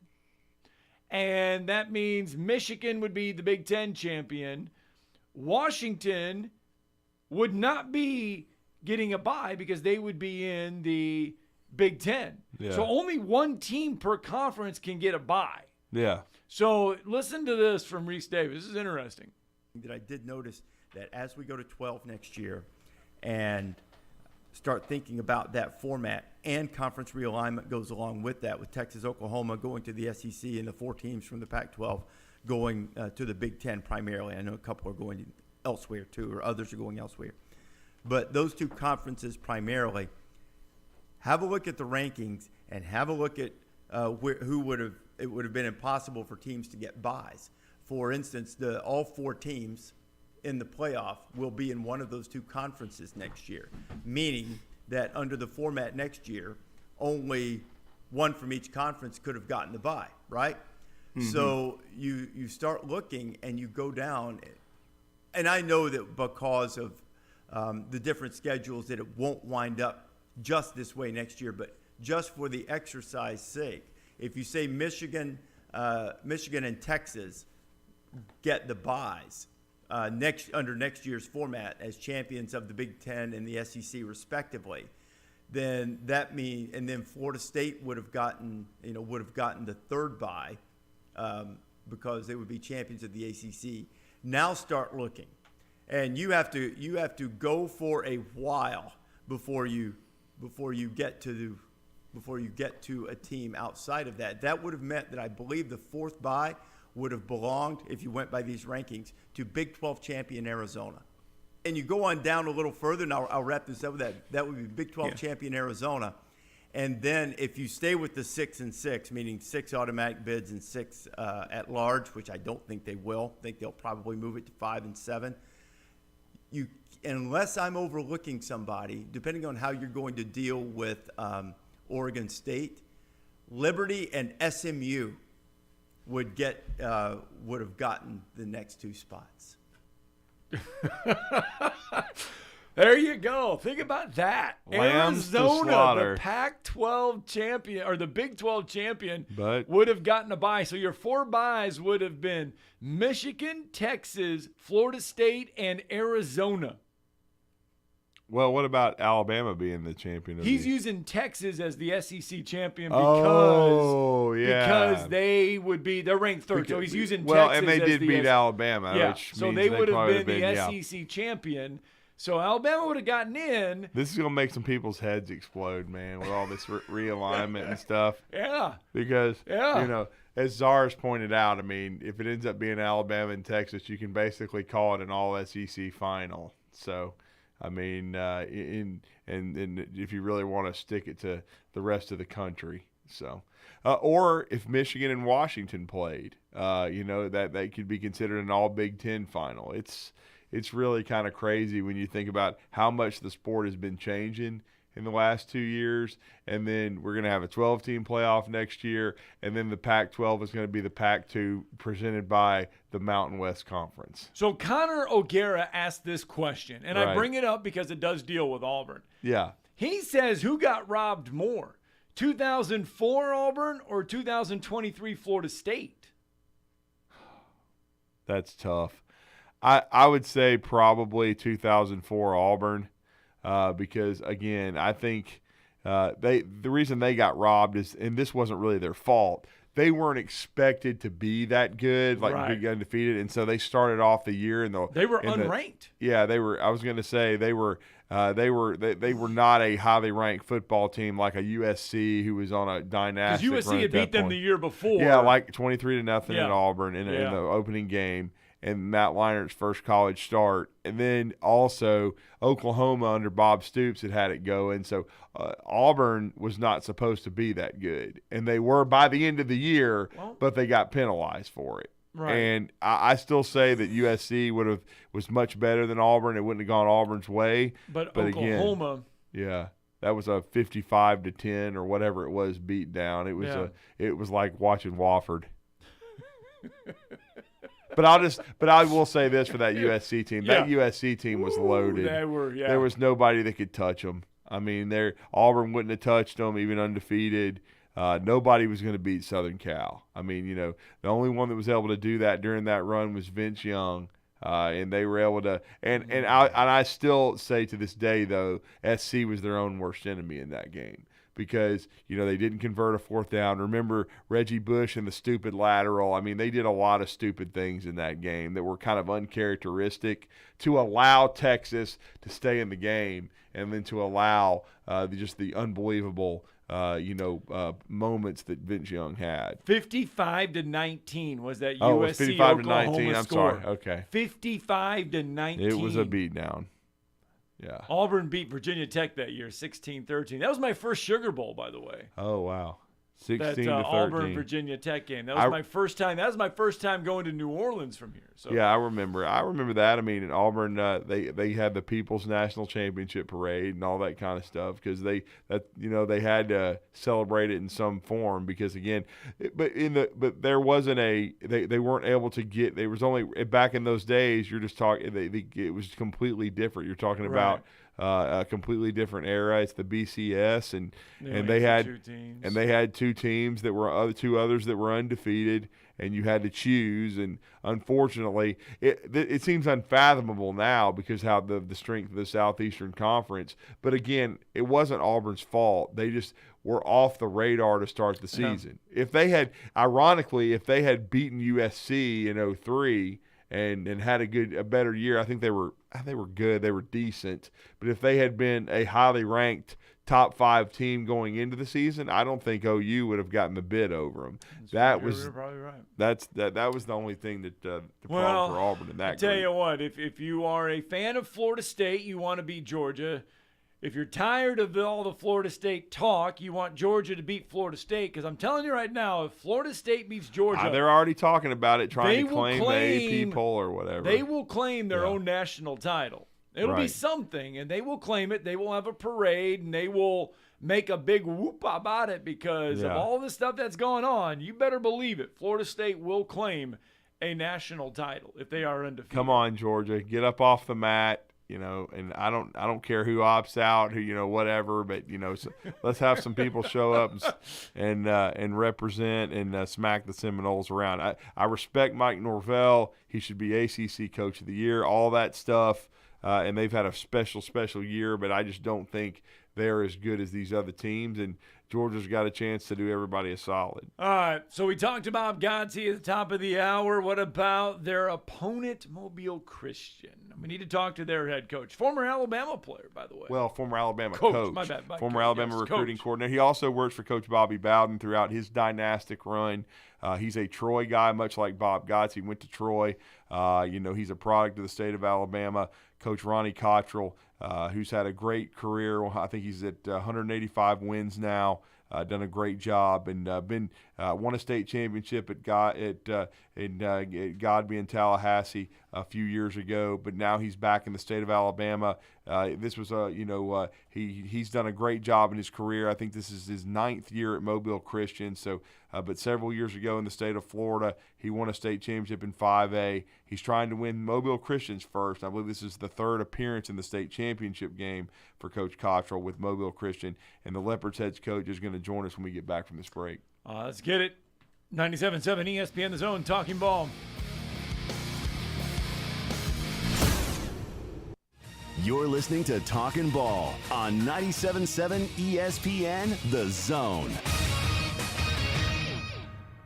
From the Fox 54 Weather Center, I'm Chief Meteorologist Jordan Dressman. A mostly sunny sky this afternoon. Temperatures, though, going to be on the cooler end of the spectrum. Highs only climbing into the upper 40s and lower 50s. We're dropping into the low and mid 30s as we head into the overnight. Overall, a fantastic Thursday across the area. Mostly sunny sky. Temperatures climbing into the mid and upper 50s. We're dropping into the lower 40s through the overnight early Friday morning. More cloud cover on Friday afternoon. Does look like we are going to stay dry. Temperatures climb into the lower 60s. I'm Chief Meteorologist Jordan Dressman on your home for ESPN Radio, 97.7 ESPN The Zone.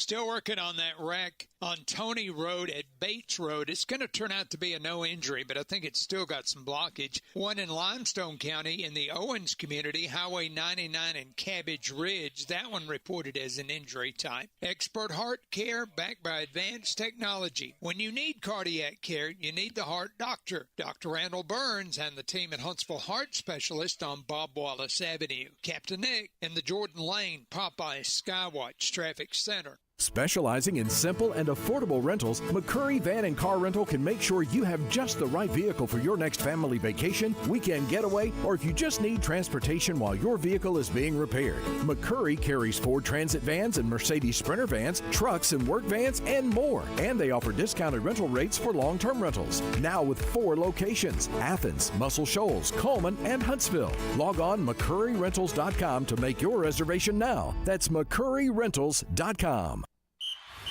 What's better than 2 End Zone sports bars? 3 End Zone sports bars. And we have you covered with our original location on University across from Red Lobster, in Jones Valley on Cecil Ashburn near Carl T. Jones, and our newest location in the Midtown District on McMurtry Drive opposite the Target Plaza. All locations feature the NFL Sunday Ticket, Tuesday half-price burgers, and Wednesday $1 jumbo wings all day long. You're never far from the End Zone. End Zone Sports Bar. Football season and Bad Daddy's Burger Bar. The perfect combination of good times and great food.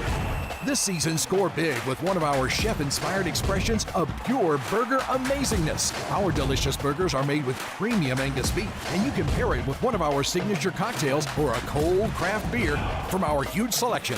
Bad Daddy's Burger Bar on the Parkway in Huntsville and our new location at Cliff Farm, Highway 72 in Madison.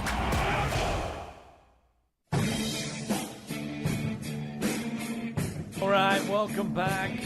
Talking Ball 97.7 ESPN The Zone for the next 3 days. Yep. Starting tonight, going to tomorrow, and going into Friday, Bryant-Denny Stadium will be occupied, and that is because this year's Super 7 will kick off, and it does kick off tonight, by the way, because you have your 7A state championship football game, and what a week it has been for Patrick Nix, the head coach of Central Phoenix City. Patrick Nix was in Las Vegas last week to watch Bo Nix and Oregon take on Washington in the Pac-12 title game. The week before that, he was coaching against Mary Montgomery. Didn't get to watch Bo go through his senior day because he was doing all that. But now it's Thompson and Central Phoenix City tonight for the 7A title game. That'll be under the lights there, Bryant-Denny Stadium. Then when we wake up tomorrow, the very first game of the day, again, will be Madison Academy taking on Mobile Christian. You'll have that. We will have that game for you, 97.7 ESPN The Zone. We talked to Bob Gotze at the top of the hour, but now we need to go across the sidelines and talk to the other coach. Yeah, and for those of us that have followed college football, recruiting, high school football, our next guest is a name synonymous with that. He's done a great job coaching on the high school and college levels in the states of Florida and the states of Alabama. Alabama, his native state. He's in his 9th year coaching Mobile Christian. He's reached the finals in 2016 and 19, looking to win the first state championship for the Leopards in their storied history. He's coming off of a practice this morning, so we're very honored to have him on the show to talk about his Leopard squad and to preview this game with Madison Academy against his good friend Bob Gotze, and that's Ronnie Cottrell, and he's with us this morning on the Neighbors Wealth Management Hotline. Good morning, Coach. You're with Drew and Scott. How are you? Gotcha. Good morning, Coach. Morning. All right. Well, Bailey, we got to figure out why we can't hear Coach. Yeah, I got him. I'm here, Drew. I'm sorry. It's okay, Coach, man. Hey, we got you. You know coaches. We're not very good technical, but guys, it's a beautiful day down here in Mobile. We're about to be leaving out here in a few minutes. Yeah. But I thought you just had the film on. You mentioned my friend Bob Gotze, and he and I have been friends forever.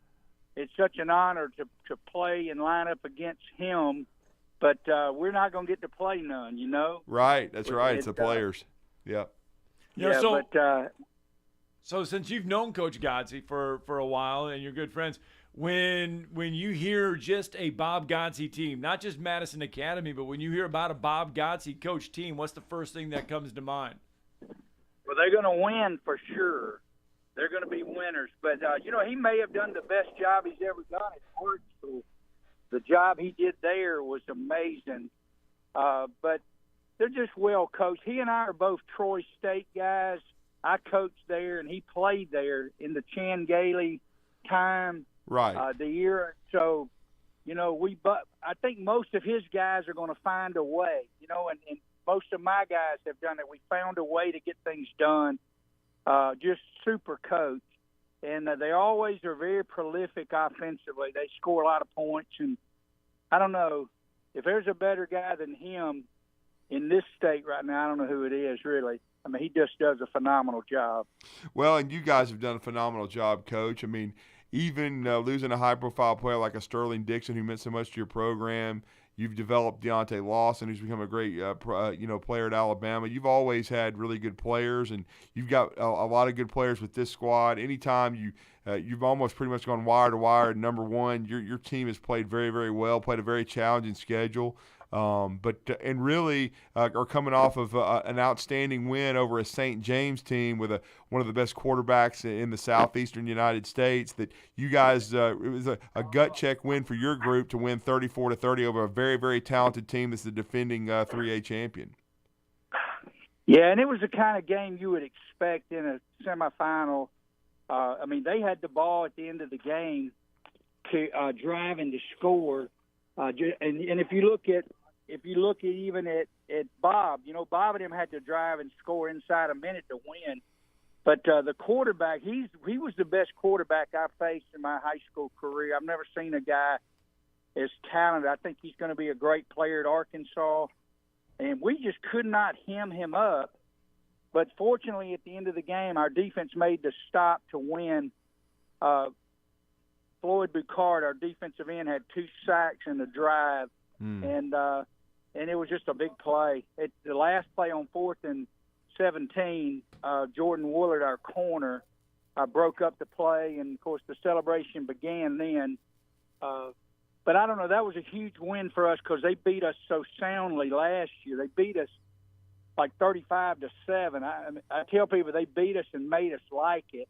It was just unbelievable, but our guys kept their poise, which you have to do at this point in the season, and we were able to pull off a win. Coach, what have you liked best about your team so far this year? Well, we've always tried to put our best people on defense, and this is a really, really good defensive team. It's led by Kentonio Kelly, our inside backer. 14 tackles a game. Wow. Yeah. Yeah, he just does a really good job. He's found a way to get a pick last week. He gets one just about every week.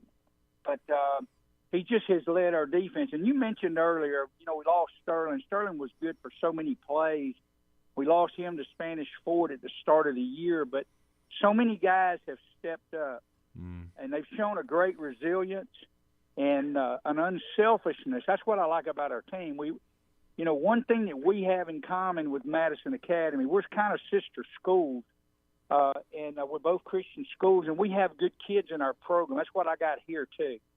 And they're just good kids. When you mentioned Deontay Lawson, Nick Saban, when he sat in my office and told me he was going to take Deontay, he told me, he said, Coach, I like the man he is, and that's why we're going to take him. If you have good football players that are good men, you got a chance. And that's why I think Madison Academy has had great success, and that's why we've had great success. We had a good blend of excellent players that are good kids that play together. But I don't know, I love my quarterback too. Damian Gatson. Yes. Yeah, Damian is a junior, and he's a baseball player. He's committed to the University of South Alabama to play baseball. But he has done such a good job managing our team. He gives us the ability to throw or run, and that has helped us a lot this year. Very disciplined and has high standards to try to do, what we ask him to do.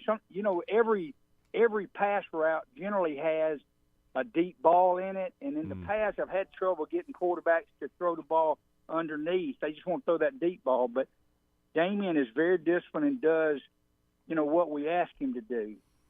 Of course, we've got an outstanding offensive line. They've played well together. I don't know, it's a good blend. This is the best football team I've had since I've been here in 9 years. I've said it from the very beginning. I don't know if we're good enough to beat Madison Academy because they're a great team too. But this is clearly the best team I've coached here. Yeah, and I know it's a balanced team. Gadsden's done a great job. I know M.J. Moore has done a great job as your lead receiver with nearly 1,000 yards, 9 TDs. P.J. Brown's had nearly 1,800 yards rushing. And you've already told us about Boucard at defensive end. And then to top it all off, you've got a really good kicking game, Coach. And I know you coached special teams a lot when you were in college football. But Carter Lewis, outstanding kicker, Coach. Well, I have a sophomore holder. His name is snapper Andrew Bell and Carter Lewis. Both of those guys have ability to play at the next level doing what they do. Carter just snapped a streak of 81 straight extra points. He just missed one the other night. But he is such a dependable guy kicking off and punting. In a game like this, it could come down to a kick. But they're well coached, too, and they've got an outstanding kicking game, too. So I think it's going to be more of a field position process today about kicking game. Try and just keep field position from each other.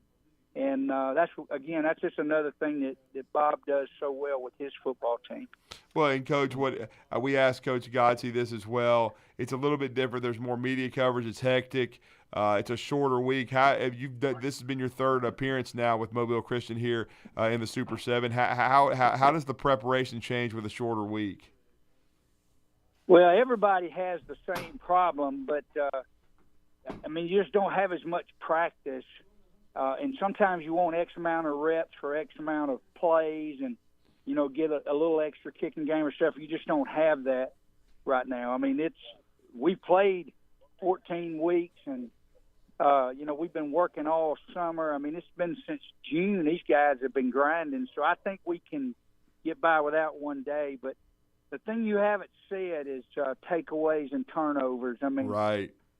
Both teams have done a good job in that area, but turnovers are going to be critical tomorrow night. But I don't know. I just think it's going to be a great game. Like I mentioned earlier, we're sister schools. Any kind of conference we go to, as far as with Christian schools, our administration is very close to their administration, and we've always pulled for them. I don't think there'll be a loser if either one of us loses, if you know what I'm saying. It's going to be a big day. Yeah. But I do want to say, selfishly, this. I got a great group of kids, and I know Coach Godsey has experienced state championships before. My guys have never done that. So what I would like for our kids to experience that one day. It may not be God's will for us to do it tomorrow night, but I want them to experience that. It's just something it's just the most unbelievable thing to accomplish as a team sport. And I want them to do it. But there's so many things we're going to have to do if we do it, if you know what I'm saying. There's so many things that we're going to have to do well to get through this thing. Those two running backs are amazing. One of them averages 15 yards a carry. I've never even heard of that. That is so incredible. He is such a talented guy. I love the little quarterback. Number 10, his father played in our program, not in mine, but in our school's program here, and he may be one of the best playmakers. In fact, I'll just go ahead and tell you, he's my favorite of all of them on that team because he just makes plays. He's got the heart of a lion, man. He just plays. So, again, all that being said, we know what we're up against, and we know if we don't play well, we won't even have a chance. Coach, both teams have really good line play, too. That's going to be a huge, huge. The trenches is probably going to go a long way to deciding this, Coach. It's a big factor. There ain't no doubt. And, they got a tackle that looks like a D1 guy. Really, really fine prospect, too, number 77. And their nose guard plays. It's just a lot of outstanding talent in this game. I don't know. I don't know that you can say one team is going to run away with it. I think it's going to be a full-quarter game. And the things that I pride myself in for my team is the same thing Bob prides himself in. To be truthful with you, I'll be glad when it's over. I'll be glad when we're done. Well, we're certainly looking forward to the game. It's going to be another classic. The two best teams, no question, in 3A football. When you're talking about 14-0 Mobile Christian, ranked number 1, 14-0 ranked number 2 Madison Academy. We're looking forward to it inside Bryant-Denny Stadium tomorrow. We will be there. Coach, it's always an honor to catch up. It'll be good to see you in Tuscaloosa. Congratulations to your kids and safe travels, and thank you for taking the time out of a hectic schedule to preview this game a little bit and come on with us. Well, come see us, okay? I'll see you there. Yes, sir. Thank thanks, you. Coach. Go Leopard. Thank you. Well, good stuff there. Let's get that final break in, shall we? Tomorrow's headlines will wrap it up.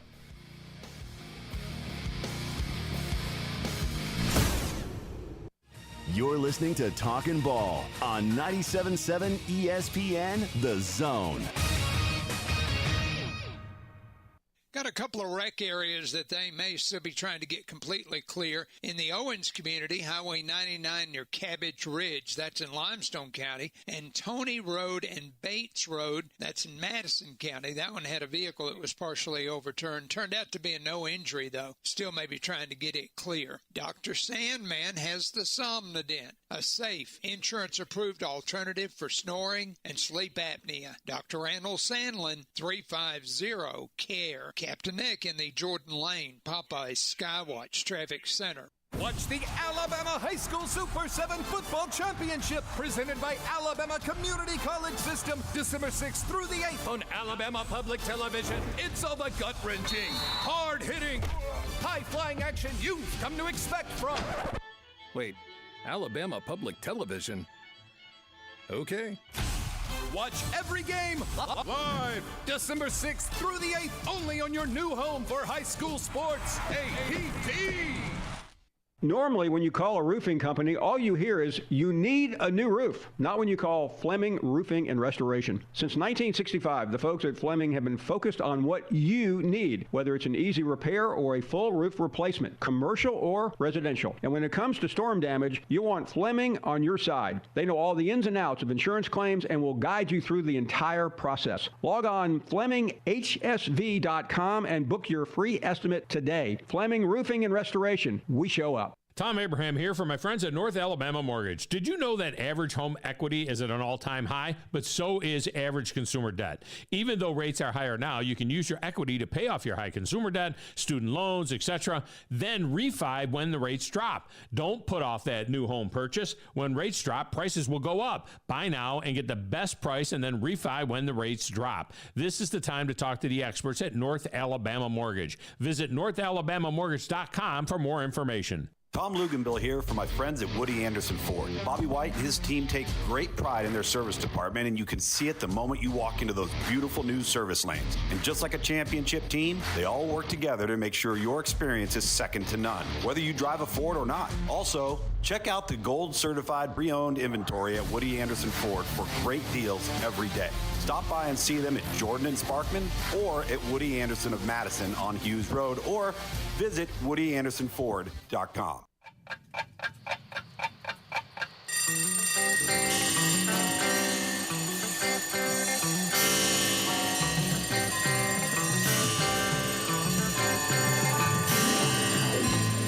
It's time for tomorrow's headlines today with Scott Theisen and Drew DeArmond on 97.7 ESPN The Zone. There you go. Welcome back. Talking about 97.7 ESPN The Zone.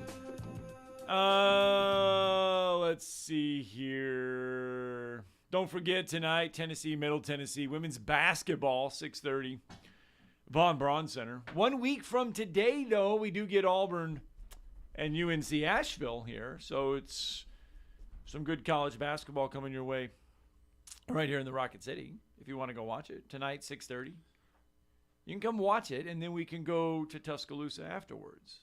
Yeah, we're heading to Tuscaloosa, no doubt, for Madison Academy and Mobile Christian. I'm really looking forward to it. I think it's going to be a great game. It's very difficult to get to the point where both of these teams are undefeated. Both of them 14-0. You don't get look, even the 7A game. Thompson is not undefeated. They lost to Clay Chalkville. The 6A game will be a battle of undefeateds with Clay Chalkville and Saraland, and that'll be your final game on Friday. Your night game. So it's very difficult a lot of times, Scott. Even our Death Taxes and the Fife Red Devils. They're not. They'll play undefeated. tomorrow, I believe. Yeah. We're not going to hang around for that. Sorry, Paul. All right, let's go out to the phone lines, though. Jeff from the Borough is with us. Good morning, Jeff. Enjoy some good women's basketball night. I hope we can beat Tennessee. We never had beat the girls before, beat the guys twice, but never had beaten the girls before. So, but Tennessee's struggling though. I did not realize they were unranked going into this one. Yeah, the ladies are only like 4 and 3. Yeah, they've been struggling. Ohio State found number 20 the other night, so in Knoxville found them pretty good. But I want to say we never have beaten them in women's basketball, but they won't play us twice in Murfreesboro. That's why we got to play down in Knoxville. They won't play us come here. They'll come here once, but not twice. They won't do it. So they're not going to do even Steve instead. They're going to play. We got to play 15 times. It's not when they go up here once. That's the way they do it. Because see, Scott Outlaw draw most of my life in this state. As it when see Middle Tennessee is known as Little Middle. You stay down. Don't you get big. Don't you think about being like Tennessee or Vanderbilt. Well, are they coming up with Derek Mason? Are they well, getting? I guess they go hire him. If they say something, if they hire him, I'm gonna support him. I'm an alum, so I'm gonna support him. Whoever they hire, I don't care if it's Derek Mason or G or whoever they do. If they hire him, then yeah, I'm gonna support him. We got a great comprehensive athletic program, and we win at all kinds of sports. So I mean, it ain't no deal there. I mean, we gonna try the best we can. We got facilities. We're building facilities right now that we got a Build Blue campaign that we're getting our facilities, pretty good as far for Conference USA, but we can compete pretty good. And I know y'all saw where Delaware is going to be in Conference USA in a couple of years. They're going to Division I in football. So I mean, we're going to have 11 members, probably 12 before it's over with. But everything, but no, we gonna be all right. If Derek Mason he hires him, I'm gonna support him. So there you go. That's all I can say, y'all. Guys, thanks, Jeff. Well, you got the blessing from the one and only. Well, yeah, I'm just going to let everybody know real quick again. Tonight, 7A, Thompson Central, Phoenix City. Yep. Tomorrow, Mobile Christian Madison Academy at 11. At the 3 o'clock game, 1A, Leroy and Coosa Christian.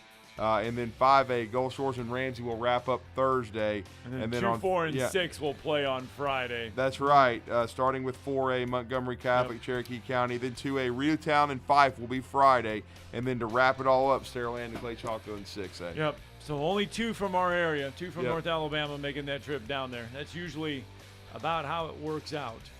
All right, that's going to do it. We'll be back at it tomorrow morning live from Tuscaloosa. Hey folks, this is Arthur Seaton, managing partner at University Kia, proudly saying, Roll Tide and War Eagle.